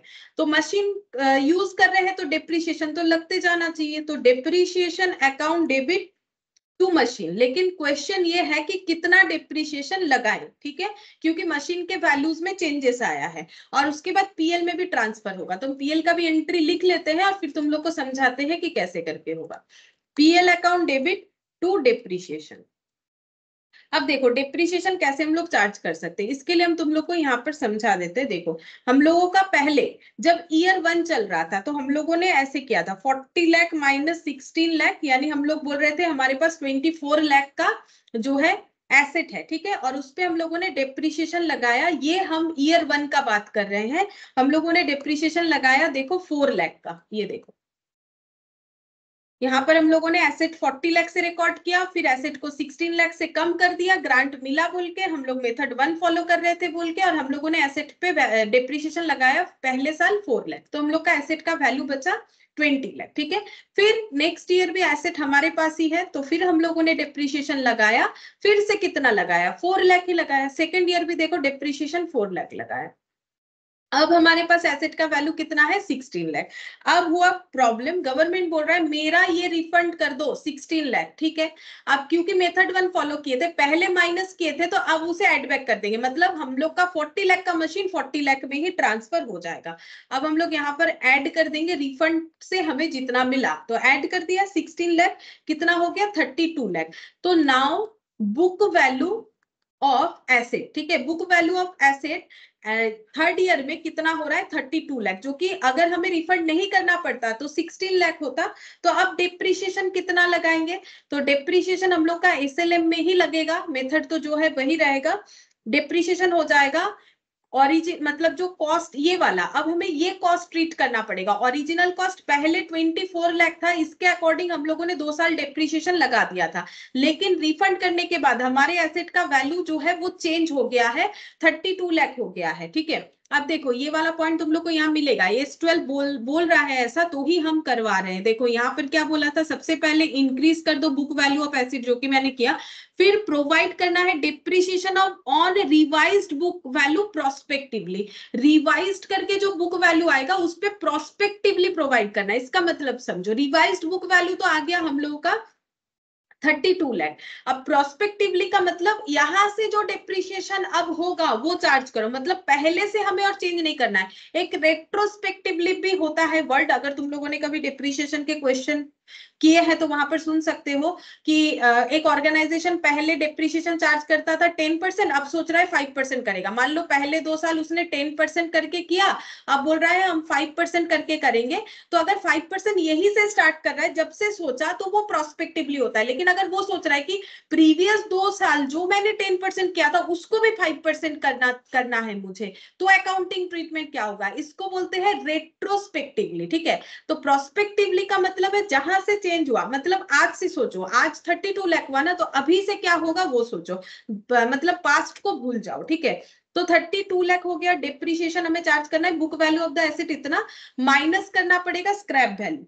अच्छा, इसका स्क्रैप कितना था, स्क्रैप में तो कोई चेंजेस नहीं है, स्क्रैप हम लोग का 8 लाख था। लेकिन एस्टिमेटेड यूजफुल लाइफ कितना बचा, जब हम लोगों ने अपना बुक वैल्यू ये डिसाइड किया, और एस्टिमेटेड यूजफुल लाइफ पहले कितना था, टोटल 4 इयर्स था, जिसमें से 2 इयर्स हम लोग यूज कर चुके हैं, और कितना इयर्स बाकी है, 2 इयर्स। तो डिप्रिसिएशन लगाते वक्त इस बात का तुम लोग को ध्यान रखना है। तो यहां पर हो जाएगा 24 लाख डिवाइडेड बाई 2, यानी 12 लाख करके अब डिप्रिसिएशन लगेगा। ठीक है, तो यहाँ पर एंट्री हो जाएगा 12 लाख, पीएल में भी 12 लाख ही आएगा, जितना डिप्रिसिएशन होगा उतना ही आएगा। और इधर भी तुम लोग को लिखना पड़ेगा 12 लाख, इधर भी हम लोग लिख देंगे 12 लाख। ठीक है, इधर भी हम लोग को लिख देना है 12 लाख। तो कैसे करके होगा, जिस दिन से चेंज हो रहा है उस दिन जो book value of the asset होगा उसके बेसिस पे बचे हुए लाइफ पे हमें डिप्रिसिएशन लगाना है। ठीक है, ऐसे करके तुम लोग कैलकुलेट कर सकते हो, या फिर इसका और एक शॉर्टकट भी है, मतलब और एक तरीके से भी इस चीज को हम लोग समझ सकते हैं, बट हम तो बोलेंगे तुम लोग यही फॉलो करो। और एक तरीके से कैसे समझ सकते हैं, डिप्रिसिएशन ऑलरेडी कितना लग रहा था, 4 लाख करके। ठीक है, ये हम लोग जो है ऑलरेडी चालू था हम लोग का डिप्रिसिएशन का सिस्टम, ये हम लोग पास्ट में इतना करके ही लगा रहे थे। अभी हमारे एसेट का वैल्यू 16 लाख से बढ़ रहा है। ठीक है, 16 लाख से बढ़ रहा है, और अगले 2 साल के लिए ये बढ़ रहा है। ठीक है, क्योंकि एसेट का टोटल 4 साल लाइफ था, तो 2 साल तो निकल गया, अब और 2 साल के लिए एसेट का वैल्यू 16 लाख एक्स्ट्रा हो गया, तो 8 लाख करके हो गया। तो पहले 4 लाख लग रहा था, अभी 16 लाख पे अगर हम लोग 8 लाख लगाते हैं तो दोनों मिला के 12 लाख लगेगा। ये एक शॉर्टकट होता है जिससे हम लोग इजीली कैलकुलेट कर पाते हैं, लेकिन कंसेप्ट तो यही है, पूरा कंसेप्ट ये है। ठीक है, कि क्यों ऐसा हो रहा है। और अगर इसको और एक तरीके से समझा जाए तो 4 लाख जो लग रहा था वो तो लगते ही जाएगा, और 16 लाख पे नेक्स्ट देखो हम लोग का टोटल 4 साल था। ठीक है, जिसमें से यहां पर हम लोगों ने एसेट को 24 लाख माना, यहाँ भी 24 लाख माना, और उसके हिसाब से 4 लाख का डिप्रिसिएशन, 4 लाख का डिप्रिसिएशन कर दिया। अब हम लोग एसेट का वैल्यू बोल रहे हैं 24 प्लस 16 बोल रहे हैं, तो ये सिस्टम क्या बोल रहा है, 24 पे 4 लाख तो लगेगा, और 16 लाख पे बचे हुए 2 साल के अकॉर्डिंग कितना लगेगा, बचे हुए 2 साल के अकॉर्डिंग लग जाएगा 8 लाख करके, तब इस पे लेकिन वो स्क्रैप वगैरह माइनस नहीं होगा। ठीक है, इस तरीके से ये शॉर्टकट है, लेकिन ये नहीं समझ में आता है तो कोई बात नहीं, क्योंकि इसको करना भी नहीं है, तुम लोग को दिखाना इसी तरीके से है क्वेश्चन में। ठीक है, कि अगर एसेट का वैल्यू बढ़ रहा है, मतलब हमें जो स्टेप्स फॉलो करने बोला है, रिवाइज बुक वैल्यू को बढ़ा दो, फिर हमें डिप्रिसिएशन चार्ज करना है प्रोस्पेक्टिवली, तो हम लोगों ने प्रोस्पेक्टिवली ही डिप्रिसिएशन चार्ज कर दिया। ठीक है, तो यहाँ पर हम लोग का हो गया 12 लाख, मतलब अब से 12 लाख लगेगा थर्ड ईयर में भी और फोर्थ ईयर में भी 12 लाख करके डिप्रिसिएशन लगेगा। बस इतना ही करना है हम लोग को। अच्छा, और ये वाला दिया है, if the grant is credited to deferred grant, अगर हम लोग डेफर्ड ग्रांट दिखाते हैं तो उसका ट्रीटमेंट क्या होना चाहिए। ठीक है, तो डेफर्ड ग्रांट दिखाने से क्या ट्रीटमेंट होगा बता देते हैं। देखो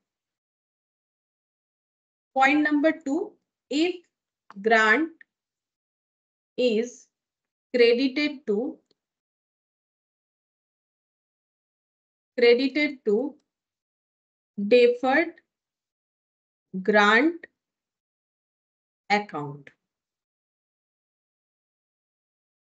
ठीक है, अगर हम लोग इसको डेफर्ड ग्रांट अकाउंट में दिखाते हैं तो ये आसान है। देखो इसमें उतना कुछ झमेला नहीं है। सबसे पहले ईयर 1 का हम लोग का एंट्री क्या होगा, ईयर 1 में हम लोग मशीन परचेज कर रहे हैं तो एंट्री होगा machine to bank, same question था, तो machine account debit to bank 40 lakh. ठीक है, हम थोड़ा जल्दी लिख रहा है और थोड़ा शॉर्टकट में भी लिख रहा है क्योंकि सेम क्वेश्चन है, ठीक है।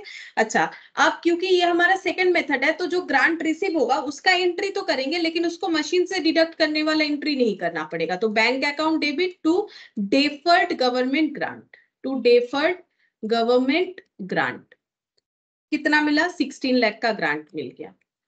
अच्छा, अब इस ग्रांट को क्या करना है, हमें इनकम के हिसाब से थोड़ा थोड़ा राइट ऑफ करते जाना है। अब फर्स्ट ईयर में हम लोग सबसे पहले डेप्रिशिएशन लगाएंगे, तो डेप्रिशिएशन टू फिक्स्ड एसेट, मतलब मशीन है यहाँ का नाम, तो मशीन लिख देते हैं, depreciation account debit to machine. अच्छा, कितना डेप्रिशिएशन लगाएंगे, 40 लाख का एसेट है, 8 लाख का सैल्वेज वैल्यू है। ये देखो 40 लाख का एसेट, 8 लाख का सैल्वेज वैल्यू, 4 इयर्स का जो है यूजफुल लाइफ है। तो डेप्रिशिएशन कितना आ रहा है, डेप्रिशिएशन आ रहा है हम लोगों का 8 लाख, 32 लाख हो रहा है और ये 4 है, तो 8 लाख पर एनम करके डेप्रिशिएशन हो रहा है।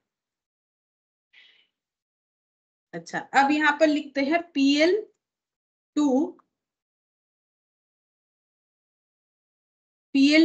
डेप्रिशिएशन, ठीक है, पीएल टू डेप्रिशिएशन 8 लाख। अच्छा, अब इसके साथ साथ हमें डेफर्ड इनकम भी रिकॉर्ड करना पड़ेगा, तो हम लोग क्या करेंगे, इनकम को पीएल में क्रेडिट करते हैं और यहाँ एंट्री में ग्रांट को हम लोग कम करेंगे, deferred government grant debit to PL, ठीक है। अच्छा, कितना करना पड़ेगा, ग्रांट कितना मिला है 16 लाख का, ठीक है, और इसे over the ratio of depreciation right of करना पड़ेगा। तो 8 लाख करके हम लोग कितना दिन डेप्रिशिएशन लगाएंगे, 4 साल, तो 8 लाख 8 लाख 8 लाख 8 लाख, तो 1:1:1:1 यानी 1/4, तो बेसिकली 4 से डिवाइड करेंगे तो हमें पता चल जाएगा 4 लाख करके, ठीक है। यहाँ पर हो जाएगा deferred income per annum, deferred income per annum कितना करके हो रहा है, 4 लाख करके। तो हम लोग 4 लाख करके ग्रांट का वैल्यू पीएल में क्रेडिट कर लेंगे। ये हो गया पहले साल का एंट्री। अच्छा, सेकेंड ईयर क्या होगा, ईयर 2, ठीक है, ईयर 2 में वही डेप्रिशिएशन, फिर डेप्रिशिएशन का ट्रांसफर और फिर ग्रांट का ट्रांसफर। तो फिर से depreciation account debit to machine, फिर PL to depreciation, PL to depreciation, फिर deferred grant to PL, deferred government grant to PL, ठीक है। वैल्यूज क्या होगा, सेम वैल्यू, स्ट्रेट लाइन है, 8 लाख और 4 लाख लिख दो, 8 लाख 8 लाख 4 लाख। अच्छा, ये तो हम लोगों ने ग्रांट रिसिप्ट तक का ट्रीटमेंट किया। ईयर 3 में हम लोगों को क्या करना है, ग्रांट को रिफंड करना है। तो हमें रूल्स क्या बोला है, मेथड 2 फॉलो कर रहे हैं, और अगर हम लोग का डेप्रिशिएबल, क्योंकि मेथड 2 में हमारा डेप्रिशिएबल नॉन डेप्रिशिएबल के अकॉर्डिंग डिवाइडेड रहता है, तो अगर नॉन डेप्रिशिएबल है तो क्या बोल रहा है, first utilise unamortised deferred credit excess transfer to PL account, ठीक है। मतलब क्या बोल रहा है कि जितना अनएमोर्टाइज्ड है, देखो हम लोगों ने 16 लाख का ग्रांट रिसीव किया था, उसमें से एमोटाइज्ड कितना कर दिया है, उसमें से हम लोगों ने एमोटाइज्ड कर दिया है एक बार 4 लाख, फिर एक बार 4 लाख, ठीक है। तो अनएमोटाइज्ड कितना हो रहा है, 8 लाख, इसको यूटिलाइज करना है, ठीक है। और मतलब गवर्नमेंट को वापस कितना करना पड़ेगा, 16 लाख, तो बचा हुआ 8 लाख ले लेंगे और बिजनेस से बाकी जितना भी शॉर्ट पड़ रहा है, मतलब प्रॉफिट से लेंगे और उसको रिफंड कर देंगे, मतलब गवर्नमेंट को रिफंड कर देंगे। बोल रहा है कि फंड में क्योंकि पैसा पड़ा हुआ है तो उसको जितना पड़ा हुआ है उसको रिफंड करो, और उसके बाद जो कम हो रहा है वो पीएल से ड्रॉ करो। तो हम ईयर 3 का दिखा देते हैं, ये देखो ईयर 3, तो हमें एंट्री क्या करना पड़ेगा, अगर हम लोग पैसा रिफंड कर रहे हैं तो 2 बैंक तो होगा, तो गवर्नमेंट कितना लेगा, हम लोग कहीं से भी लाए वो तो हम लोगों से 16 लाख ही लेगा, ठीक है।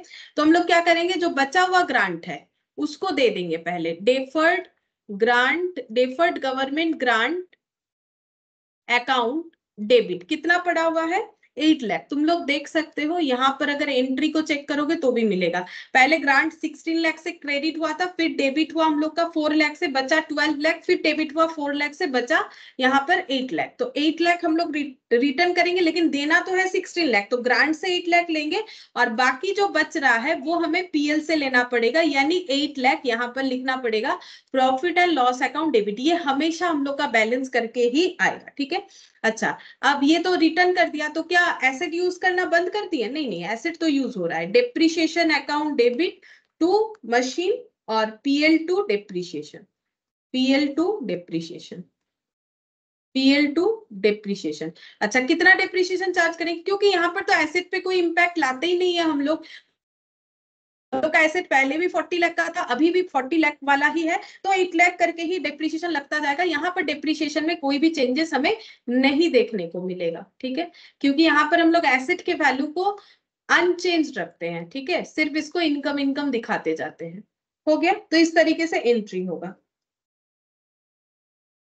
तो देखो, हम लोगों ने मेन जो पार्ट है जिससे क्वेश्चन आता है, जो कि मैंने पहले भी बोला था, वो हम लोगों ने आज लेकिन पूरा ही ओवरऑल एक बार सीख लिया कि अगर रिफंड होता है तो कैसे होगा, ठीक है। नॉन डिप्रिशिएबल का मैंने एग्जांपल के तौर पर, नहीं नॉन डिप्रिशिएबल तो दिखाया नहीं, चलो कोई बात नहीं, ये और ये तो हम लोगों ने देख ही लिया। नॉन डिप्रिशिएबल में वही कैपिटल रिजर्व में ट्रांसफर होता है तो वो कैपिटल रिजर्व से हट जाना चाहिए, देखो जैसे यहाँ पर होता है, ठीक है। वो नेक्स्ट क्लास में जब होगा तो दिखा देंगे, आज हम लोग इतना ही करते हैं, ठीक है, बाकी नेक्स्ट क्लास में करेंगे। मैम मेरा एक सवाल था। हाँ।